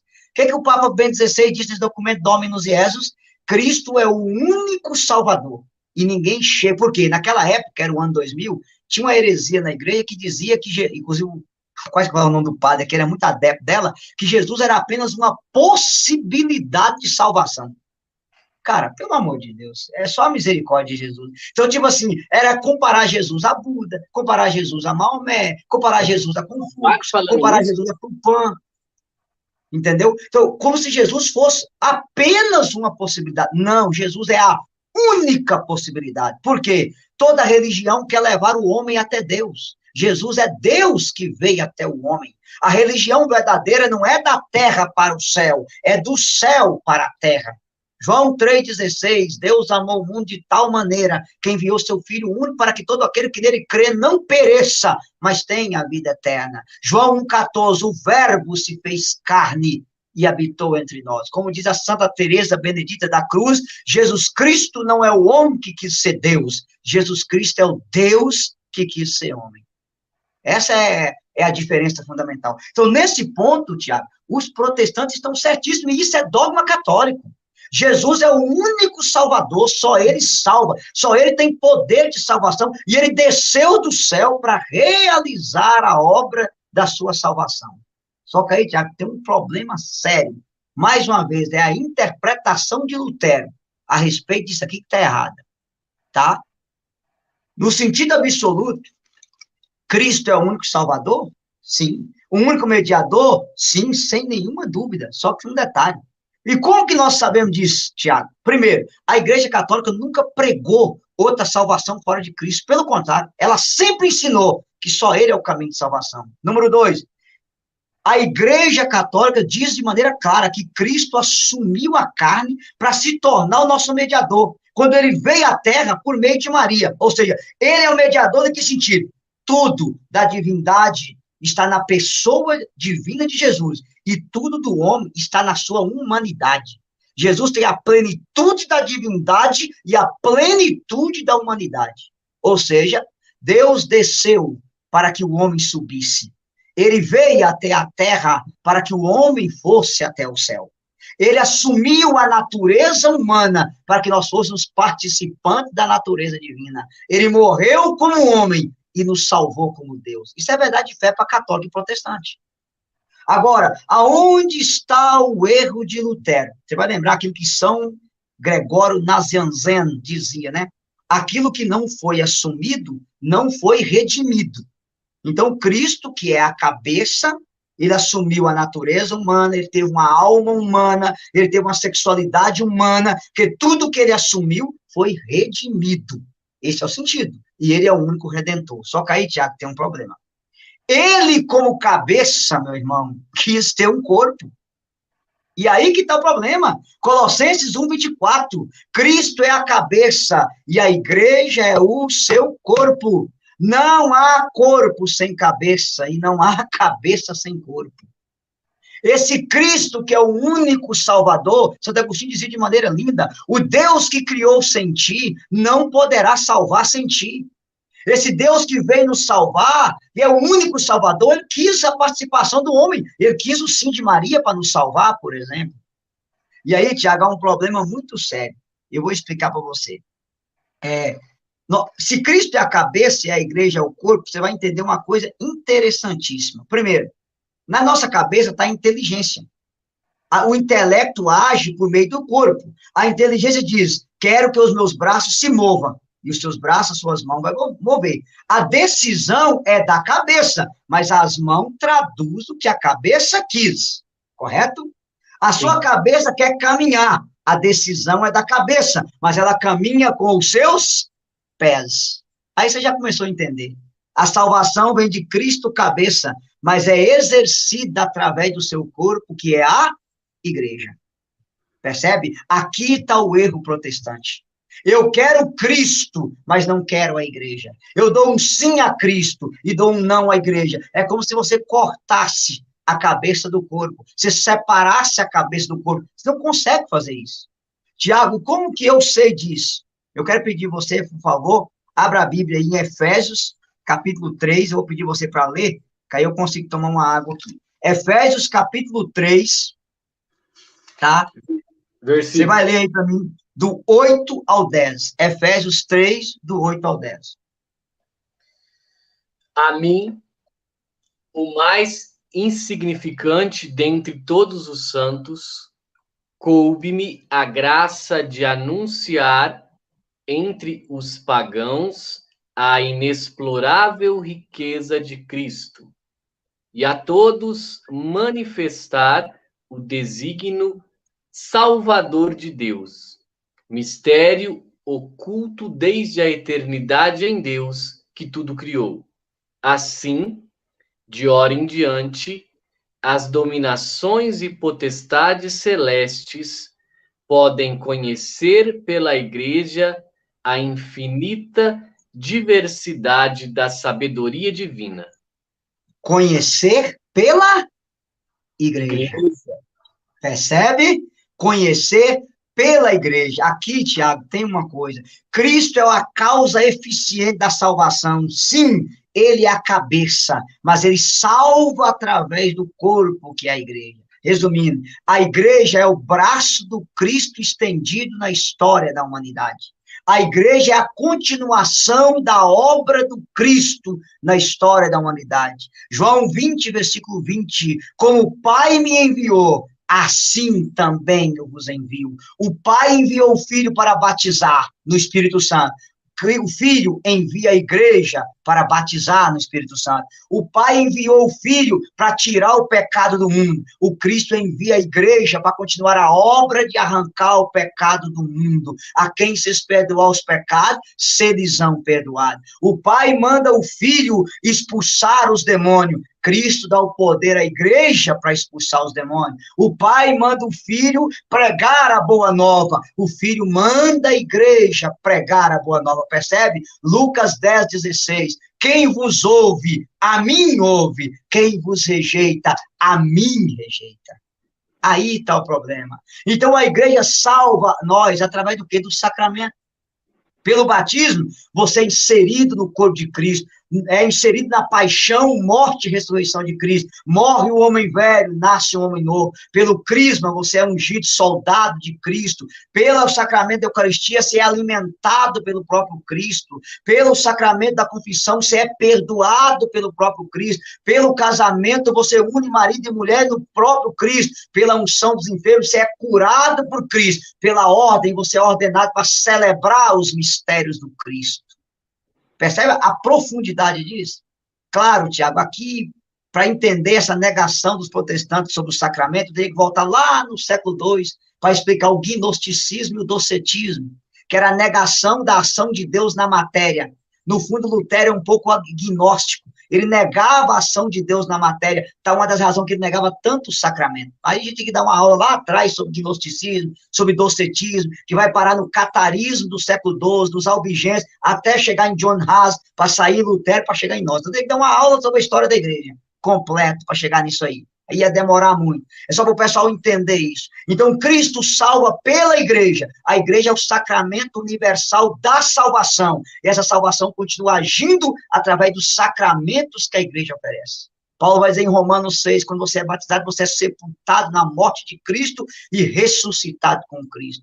Quando fura o peito de Cristo na cruz, corre sangue e corre água. Ali está o sacramento do batismo, o sacramento da confissão e da Eucaristia. Olha a dignidade, tá? Santo Ambrósio vai dizer de forma linda, do lado adormecido de Adão no paraíso, Deus criou Eva. Do peito adormecido de Cristo na cruz, nasce a igreja. Olha a profundidade. Outra coisa interessante, na hora que vão matar o Cristo, se rasga as vestes em 4 partes, é a salvação, norte, sul, leste, oeste, mas a túnica de Jesus não foi rasgada, por quê? Porque a túnica de Jesus é a igreja, e a igreja não pode ser rasgada, é uma só fé, um só Senhor, um só batismo, uma só doutrina, uma só igreja. Tu és Pedro, e sobre esta pedra construirei a minha igreja. Percebe? Pronome possessivo único. Outra coisa que eu vou lembrar para o povo, Tiago, bem interessante. Quando São Paulo, lá em Atos, capítulo 9, do 1 ao 5, ele está perseguindo a igreja, ele tem um encontro com Cristo, ele cai na terra, e Jesus fala para ele, Saulo, Saulo, por que me persegues? E ele fala, Senhor, quem és tu? E ele fala, eu sou Jesus a quem tu persegues. Mas Saulo não perseguia Jesus, Saulo perseguia a igreja, mas perseguir a igreja é perseguir Jesus.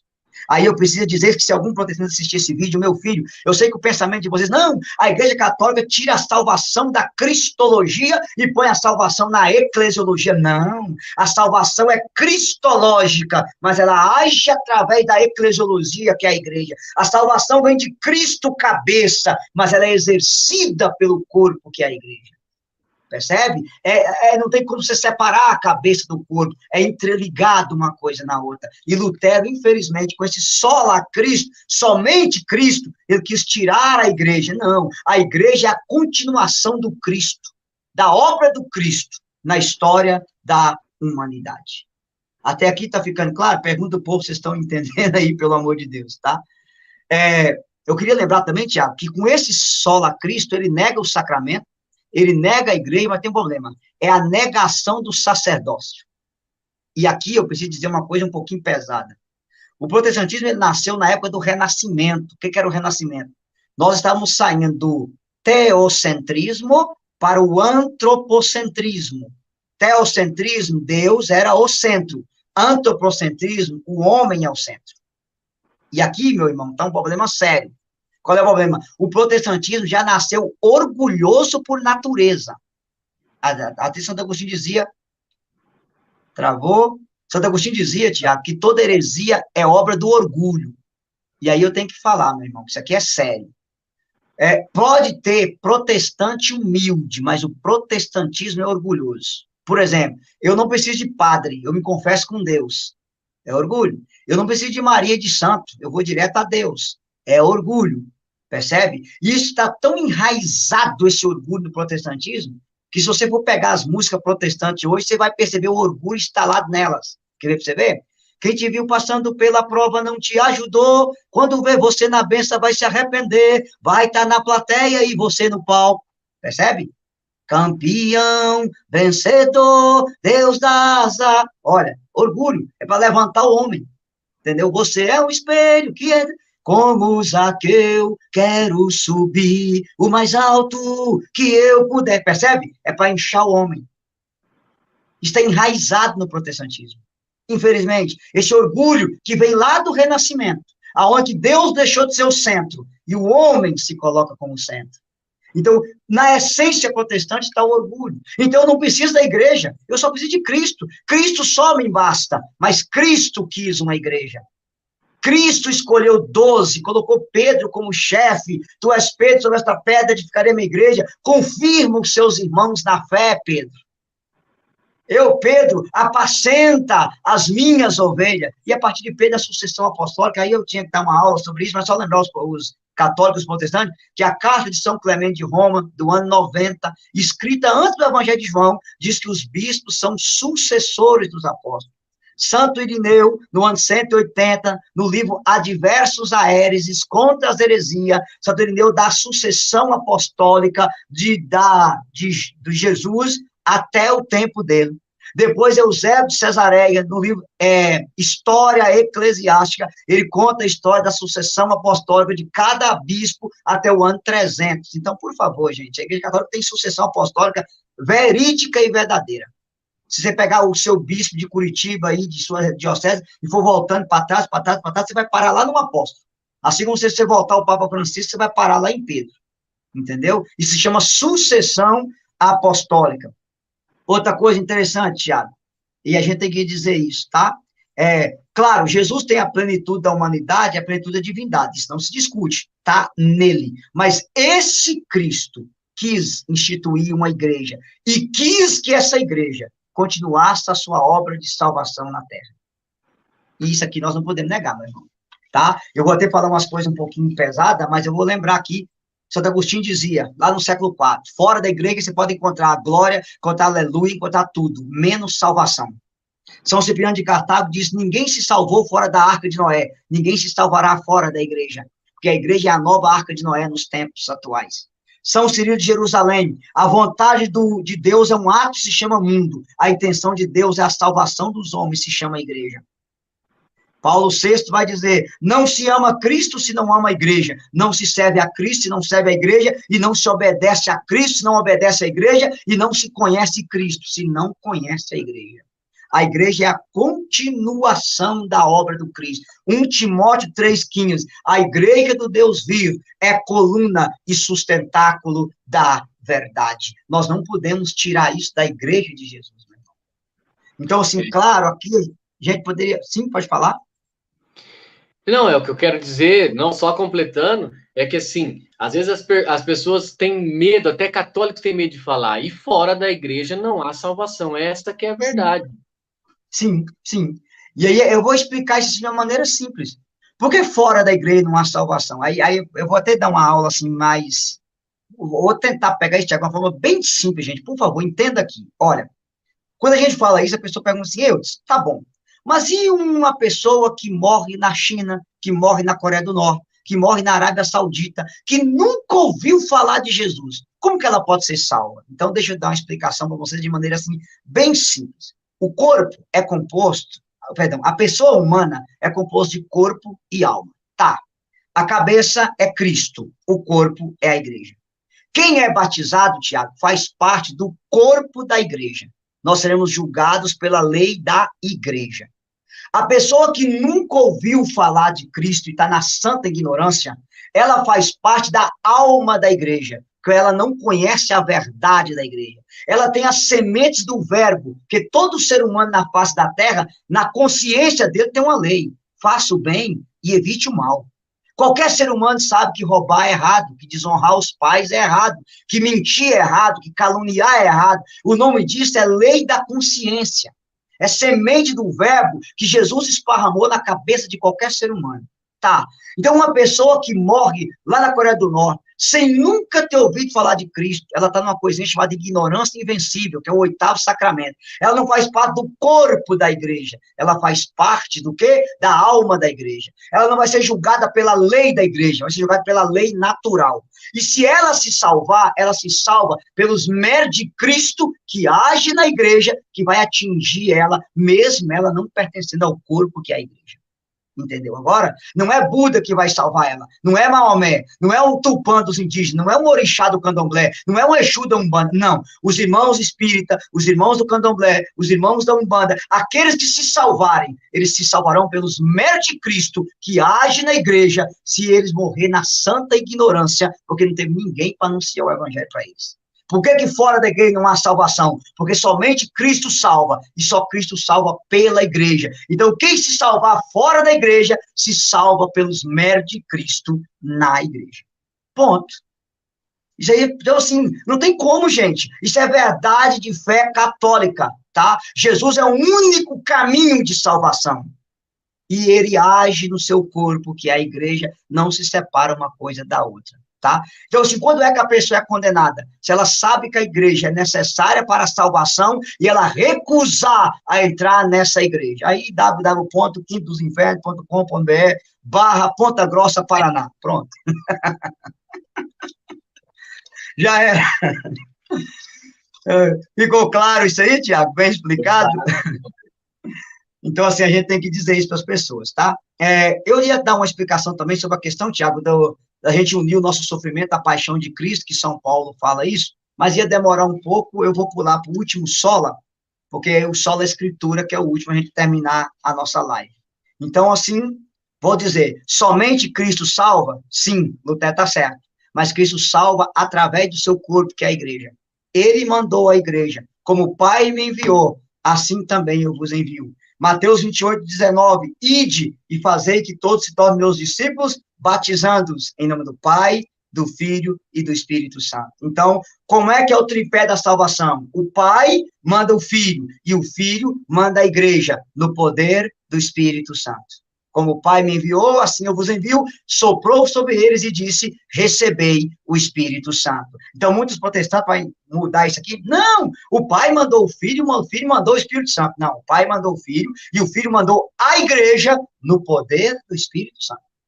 Tá? A igreja é a continuação da obra de Cristo na história, no poder do Espírito Santo. Ponto. Agora, Tiago, o último sola da reforma. É o sola escritura, ou somente a Bíblia, como fonte e regra de fé. Esse aqui, cara, talvez do sola da reforma é o mais bobo de todos, mas é o que mais tem heresia, tá? A ponto do próprio Caio Fábio. Eu não sei, mas eu acho que esse é o que os protestantes mais usam. Mais usam, sim. Onde é que está escrito isso na Bíblia? Onde é que a Bíblia fala disso? Sempre é assim. E aqui eu já quero começar dizendo, Tiago, que quando os protestantes falam, não, tem que estar na Bíblia, somente a Bíblia, não é somente a Bíblia, é somente o que a cabeça dele entende sobre a Bíblia, tá? Porque isso, aquilo que o Caio Fábio fala, que é uma tristeza, Caio Fábio chega a dizer, que ele passou protestante, que a Bíblia é a mãe de todas as heresias. Verdade, no mundo protestante é mesmo, que hoje são mais de 60 mil interpretações da Bíblia no mundo, cara. Então, ou seja, triste você saber disso. O protestantismo virou a divisão da divisão, a dissidência da dissidência, virou uma torre de Babel. Todo mundo usa a mesma Bíblia, mas interpreta de um jeito diferente. Como diz o próprio Lutero, cada cabeça seu credo. E essa está sendo a verdade, infelizmente, né? Então, vamos lá. Qual é a primeira grande heresia desse sola escritura, Tiago? A primeira grande heresia é o que nós chamamos de livre exame. O que é livre exame? A livre interpretação da Bíblia. O que Lutero dizia? Se você tem o Espírito Santo, você é um mini-papa. Você pode interpretar a Bíblia do seu jeito, segundo a sua própria cabeça. Ninguém tem que te explicar nada. Você interpreta segundo a sua própria cabeça, porque você mesmo tem o Espírito Santo. Você confere a bagunça disso? Inclusive, as pessoas que estão aqui, o Centro Dom Bosco lançou um livro do padre Júlio Maria Lombaete, chamado Lutero, Diabo e o Protestantismo. Depois, por favor, vocês leiam esse livro, vocês verem a gravidade dessas coisas. Aonde que essa doutrina da sola escritura leva as pessoas. Entendeu? Hoje você tem igreja protestante que está casando homossexuais, justificando na Bíblia. Hoje você vê Edir Macedo justificando o aborto usando a própria Bíblia, cara. Por quê? Cada um interpreta segundo a sua própria cabeça. Ou seja, eu não preciso que ninguém me explique nada. Eu tenho o Espírito Santo que eu mesmo interpreto segundo a unção, entenda isso aqui, que o próprio Espírito Santo me dá. Percebe? Inclusive, assim, eu pedi você que fizesse uma live com o Irineu, que Deus abençoe, que as pessoas estão aí. Irineu é um dos melhores pregadores católicos que eu conheço, por causa que ele sabe unir unção com conhecimento. E ele foi um ex-protestante. E o Irineu fala comigo assim, Eudes, o mais difícil hoje não é combater o protestantismo, é combater o protestantismo que está dentro do catolicismo. Tirar o protestantismo dentro do catolicismo hoje é muito mais difícil. Por quê? Tem pregador católico, Tiago, que está ouvindo pregações de Silas Malafaia, de Marco Feliciano, de Youssef Akiba, e reproduzindo essas pregações dentro dos grupos da renovação, dentro de evento, e o pior, dizendo que foi o Espírito Santo que revelou, cara. É triste. Triste. Eu já fui em encontro famoso, Tiago, desse Brasil afora, que as pessoas, 3 pregadores bambambam do Brasil, dizendo, por exemplo, que João Batista veio encerrar um silêncio de 400 anos, que Deus retirou o Espírito Santo da terra e ficou 400 anos sem falar, e que de Malaquias a João ficou 400 anos sem inspiração do Espírito Santo na terra. O nome dessa heresia é período interbíblico, é uma heresia protestante. Entendeu? Se Deus tirou o Espírito Santo da terra e ficou 400 anos sem falar, os 7 livros deuterocanônicos, tudo é apócrifo. Aí eu vou concordar com os protestantes. Se isso é verdade, quando Jesus é apresentado no templo, tinha uma profetisa Ana e profeta Simeão. E o Espírito Santo revelou para Simeão que ele não morreria sem ver Cristo. Como é que o Espírito Santo ficou 400 anos sem falar? Então, assim, cara, e você vê isso dentro de retiro de igreja. É igual eu já falei isso aqui uma vez, que eu já fui em encontro da renovação, e tem pregação aqui no YouTube, de pregador nosso Bam, que usa a heresia de Joaquim de Fiore. A era do Pai, a era do Filho e a era do Espírito. Que o Antigo Testamento é a era do Pai, o Novo é a era do Filho, e agora é a era do Espírito. Isso é uma heresia de Joaquim de Fiore, do século XII, que foi combatida por São Tomás de Aquino e São Boaventura. E às vezes as pessoas pegam essas coisas e vão repassando, meu irmão. Então, assim, essa é a importante, nós católicos, conhecer o que a igreja ensina, falar o que a igreja fala, dizer o que a igreja diz, para a gente não ficar esparramando besteira por aí. Então, assim, triste, né? Mas vamos continuar aqui. Primeiro, Tiago, eu vou quebrar aqui a doutrina do Ivezamo, dizendo só uma coisa para você. A escritura pode ser explicada? Pode, vou te lembrar. Jesus explica a escritura para os discípulos de Emaús. Lucas 24, 27. Ele foi explicando-lhes as escrituras, tudo que falava a respeito do Cristo. Depois, Atos capítulo 8, a partir do versículo 31, o eunuco etíope está descendo de carro, lendo um texto do profeta Isaías, o diácono Filipe é arrebatado até ele, pergunta, você entende o que você está lendo? E ele fala, como eu vou entender se não tem ninguém que me explique? Perfeito. Cara, isso é sério, pelo amor de Deus, da onde os protestantes tirou essa ideia?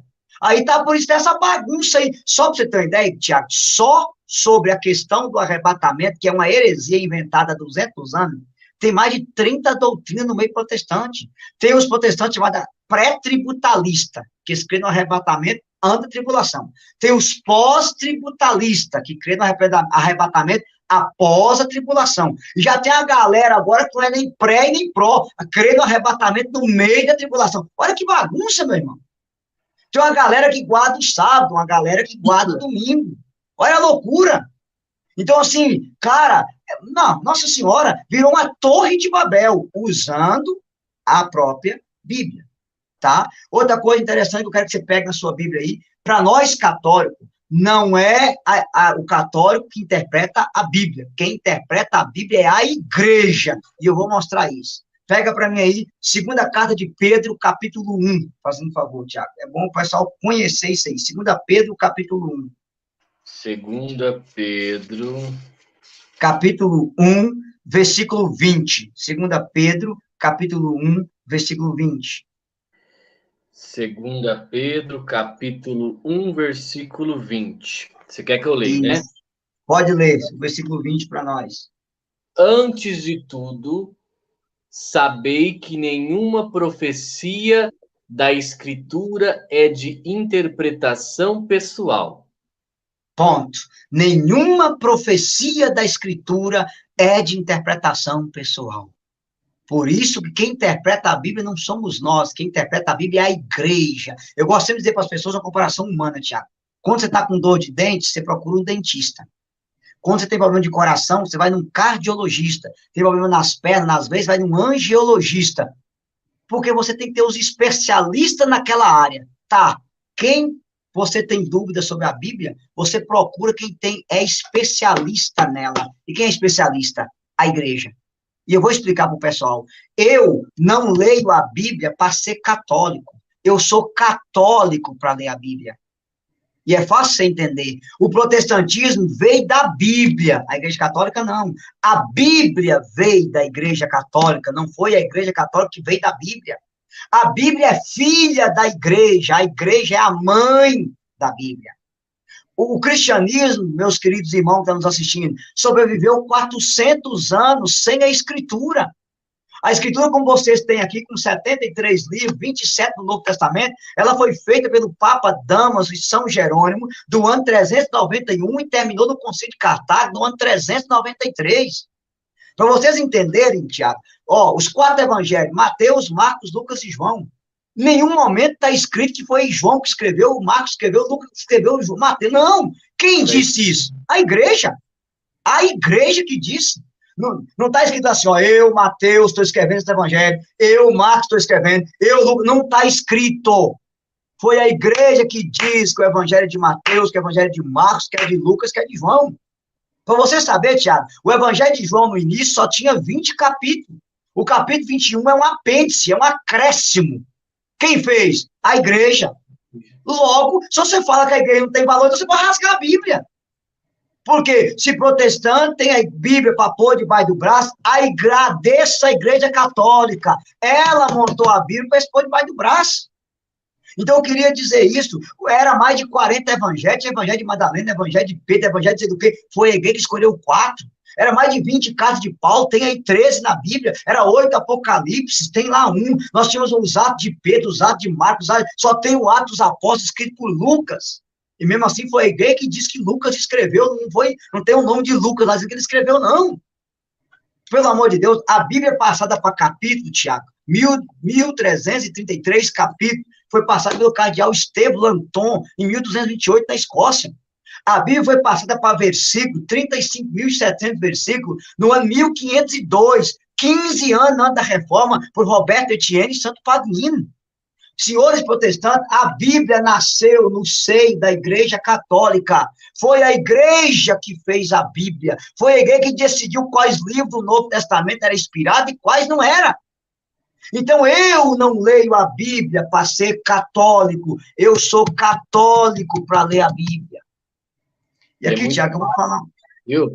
É muito fácil falar de Bíblia depois que a imprensa já existia, que a fabricação de livros já existia. É muito fácil falar, porque quando Lutero aparece, já existia isso, né? Sim. Agora, antes, a Bíblia era uma biblioteca. Papiros enrolados. E daí é muito fácil, né? Quem que manteve todo esse patrimônio? A igreja. A igreja. E aí, Tiago, para a gente terminar, eu queria só lembrar que para justificar esse somente a Escritura, Lutero comete um erro. Qual é o erro que Lutero comete? Ele acha que Deus só fala por escrito. Não. Jesus não escreveu nada, Jesus mandou pregar.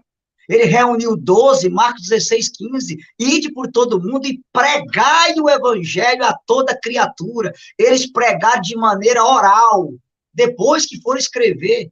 Inclusive os católicos que estão nos assistindo aqui, mas também algum protestante, o primeiro escrito do Novo Testamento não é o Evangelho de Mateus, é a primeira carta de Paulo aos Tessalonicenses, foi escrito no ano 50 da era cristã, 22 anos depois da morte de Cristo. Primeiro escrito, o Evangelho a ser escrito primeiro foi o de Marcos, no ano 60, 30 anos depois. Depois Mateus, depois Lucas, depois João, lá no ano 90, 60 anos depois da morte de Cristo. Então, assim, meu Deus... Então, a tradição oral é anterior à Sagrada Escritura. Se você negar a tradição, você acaba com a Escritura. Para você entender melhor, Tiago, o Evangelho de São Lucas, ele é totalmente da tradição. Você abre o capítulo 1 de Lucas, ele diz, olha, depois de ter feito uma pesquisa, de ouvir o relato de várias testemunhas, Lucas fez uma pesquisa, inclusive procurou a própria Virgem Maria para poder contar os relatos para ele.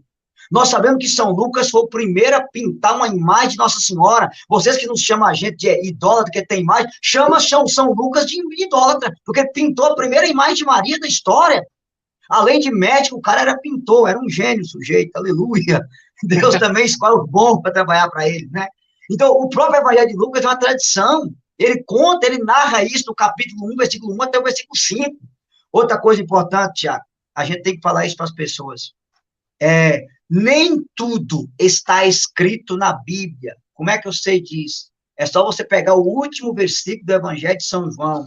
João, capítulo 21, versículo 25. Diz o quê? Jesus fez muitas outras coisas que, se fosse escrito uma por uma, penso que o mundo inteiro não poderia conter os livros que se deveria escrever. Tá vendo? A própria Bíblia te garante que nem tudo está na Bíblia. Não está escrito na Bíblia. Aí o protestante pega lá 1 Timóteo 3, versículo 15. Toda a escritura é inspirada por Deus, certo? Mas não está dizendo que somente a escritura tem a palavra de Deus. Não. Por isso que nós católicos temos a sagrada tradição, a sagrada escritura e o sagrado magistério.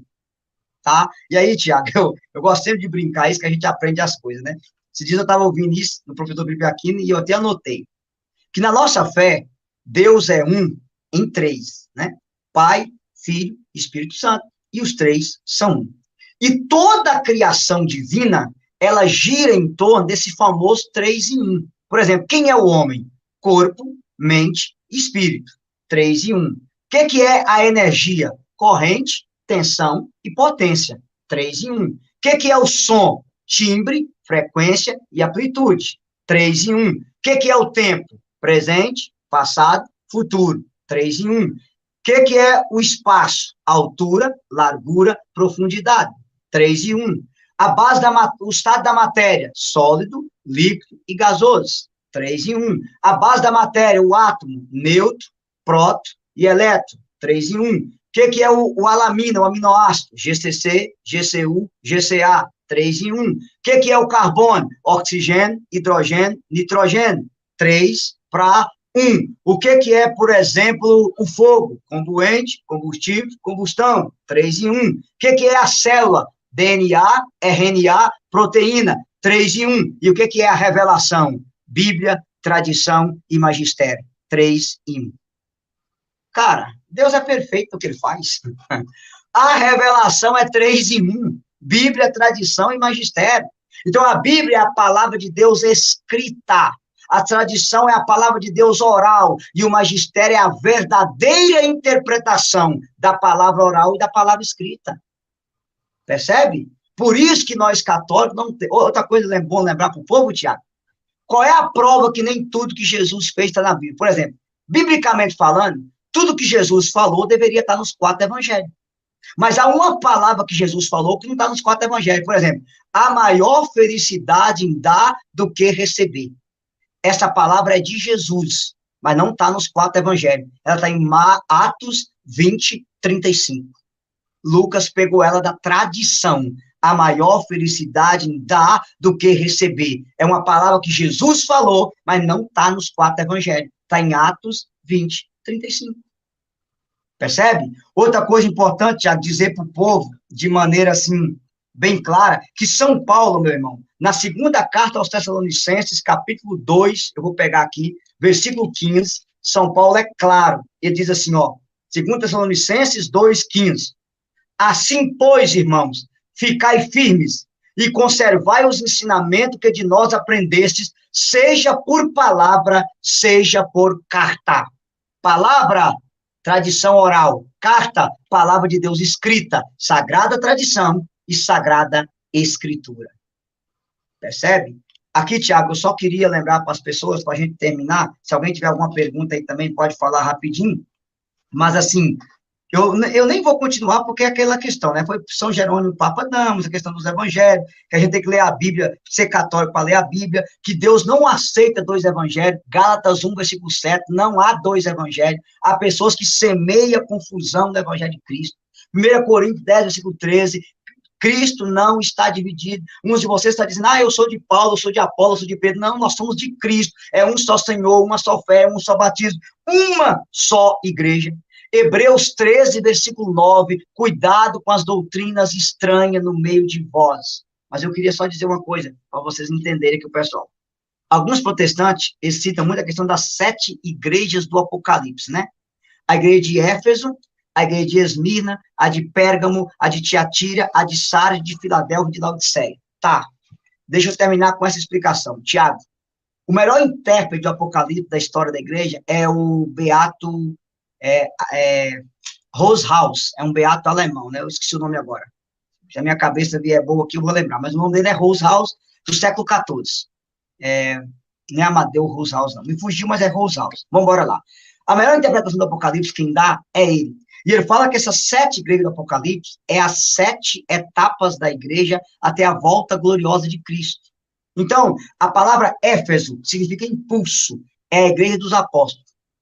que é impulsionada em Pentecostes, e encerra com o apóstolo João. A igreja de Esmirna, Esmirna vem de mirra, vem de sofrimento, é a igreja dos mártires, que vai do ano 100 ao ano 313, quando Constantino assina o Edito de Milão e encerra a perseguição. É a igreja dos mártires. A igreja de Pérgamo, Pérgamo vem de pergamino, de escrito, é a igreja dos santos doutores, que vai do ano 313 com Santo Atanásio e encerra com São João Damasceno em 767. Então tem Santo Atanásio, Santo Epifânio, Santo Agostinho, São Basílio Magno, São Gregório Nazianzeno, São Leão Magno, São Gregório Magno. Eu posso citar o São João, o teólogo, Santo Ambrósio, São Basílio, aquela companhia limitada que você sabe ali, São João Crisóstomo, Boca de Ouro. Essa é a igreja de Pérgamo. Depois nós temos a igreja de Tiatira. Tiatira é triunfo. É a igreja que caminha do ano 800, com Carlos Magno, até a Reforma Protestante em 1517.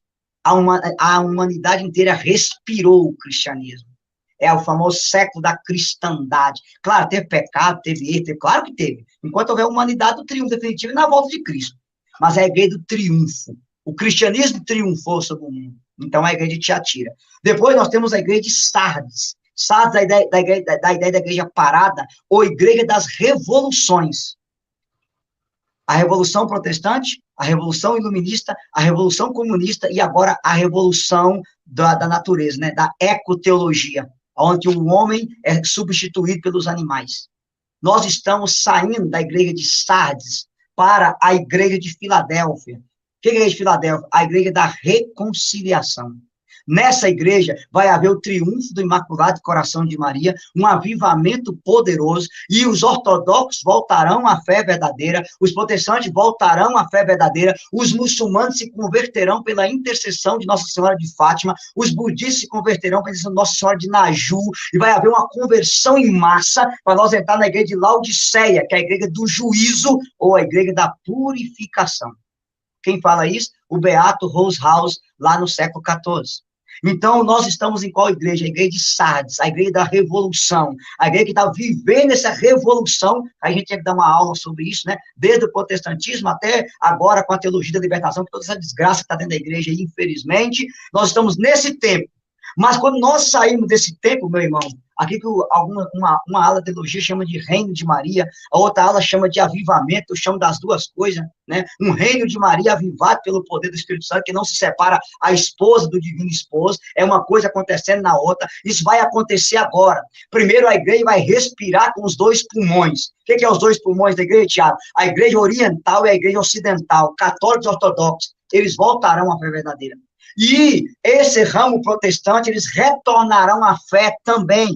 Quantos protestantes, eu posso incluir aqui, eu vou pedir você que deixe depois, no meu site, que eu estou vendendo as minhas coisinhas, nós temos esse livro do Scott Hahn, Todos os Caminhos Vão Dar a Roma. Esse homem já trouxe mais de 1.600 pastores de volta para o catolicismo, graças a Deus. Outra coisa que eu preciso contar para o povo, Tiago, Fátima, que recebeu a aparição da Nossa Senhora de Fátima, Fátima é a filha de Maomé. Aquela cidade chama Fátima por causa da filha de Maomé, porque a filha de Maomé morou ali. E Nossa Senhora apareceu lá.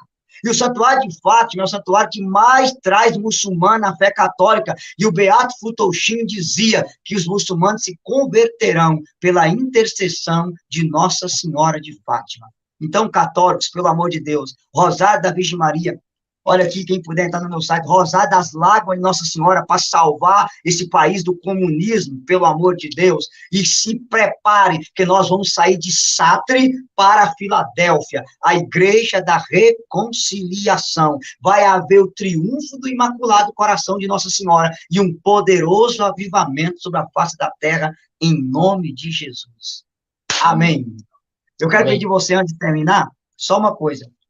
As pessoas que estão aí, Tiago, quem quiser entrar lá no meu site, tem o meu livro, Ou Santos ou Nada, tá? Tem o Cura das Feridas da Alma, quem quiser adquirir, que é sobre depressão, ansiedade e suicídio. Tem os pendrive lá, Fé Católica, que é os 21 pregação sobre a fé, para responder todos esses ataques protestantes aí, imagem, idolatria, santo, cruz, procissão. Tem um outro pendrive sobre o fim dos tempos, para explicar essa doutrina besta do arrebatamento protestante. São 12 pregações só sobre esse assunto, de fim dos tempos, e tem um outro pendrive sobre quebra de maldição nas gerações, para explicar um pouco sobre isso, como que essas hereditariedades precisam ser cortadas da nossa vida. E as pessoas que quiserem me ajudar, eu quero lançar esse livro, que é As 7 Mentiras da Teologia da Libertação, que eu escrevi. Conhecereis a verdade e a verdade nos libertará. Demais, Deus abençoe vocês e muito obrigado por convidar o Cabeção para explicar isso aí. Peraí, teve gente que pediu para fazer live do Purgatório, teve gente que pediu para fazer live do Espiritismo, teve gente que pediu para fazer live de guardar o sábado. Nós temos muito assunto mais para frente para fazer live. Mas antes da gente terminar, eu queria que você respondesse uma coisa em 2 minutinhos. Sim. Tá? Nós estamos chegando no carnaval. Católico pode participar de carnaval? Porque tem padres hereges aí falando que padre pode, que nós podemos ir pular carnaval, que não tem problema. Até em retiro protestante, o padre está falando que nós podemos ir. Católico participa de carnaval, Eudes? Olha, eu vou te dar essa resposta com aquilo que os santos escreveram sobre o carnaval, né? Porque os santos são os verdadeiros intérpretes da Sagrada Escritura e da nossa igreja. Então, eu prefiro escrever o que eles escreveram. Inclusive, quem está aí, entra no meu canal, que o primeiro vídeo do canal é um vídeo sobre o carnaval. Vamos lá. Santa Faustina dizia, nos últimos dias de carnaval, conheci um acúmulo de castigos e pecados, que eu fico imaginando como que Deus não destruiu a humanidade devido a tantos pecados no carnaval. São Francisco de Sales dizia, carnaval é o tempo das minhas dores, das minhas aflições.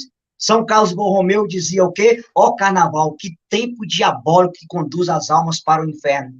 Santa Catarina de Sena dizia, carnaval, o tempo mais diabólico da humanidade. O beato João Foligno dizia, carnaval é a colheita de Satanás que conduz as almas para o inferno. Não precisa dizer mais nada.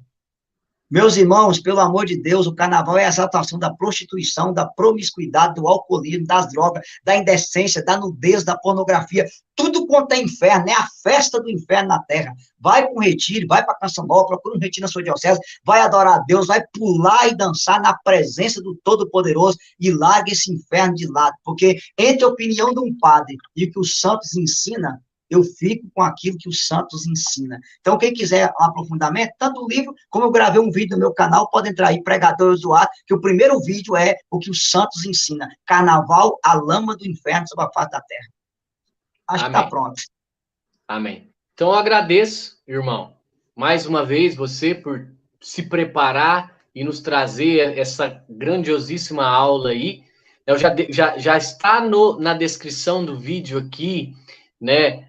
O ateliê onde você pode comprar o pendrive do Eudes, o canal do Eudes, tudo aqui. Então, você que está vendo, se inscreve, ajuda, né? Hoje, meus irmãos, nós já estamos 11h30, tá tarde, eu acho que nós ficamos cansados, cada um reze o seu terço em casa. Hoje eu não vou transmitir o terço ao vivo aqui pelo canal, amanhã, 9h30, nós voltamos com o terço ao vivo também. Agradeço o irmão Eudes, né, pela disponibilidade, que Deus abençoe grandemente, meu irmão. Aleluia, homem, Deus abençoe, com Deus. Então, um abraço. Salve Maria e viva Cristo Rei. E viva Cristo Rei.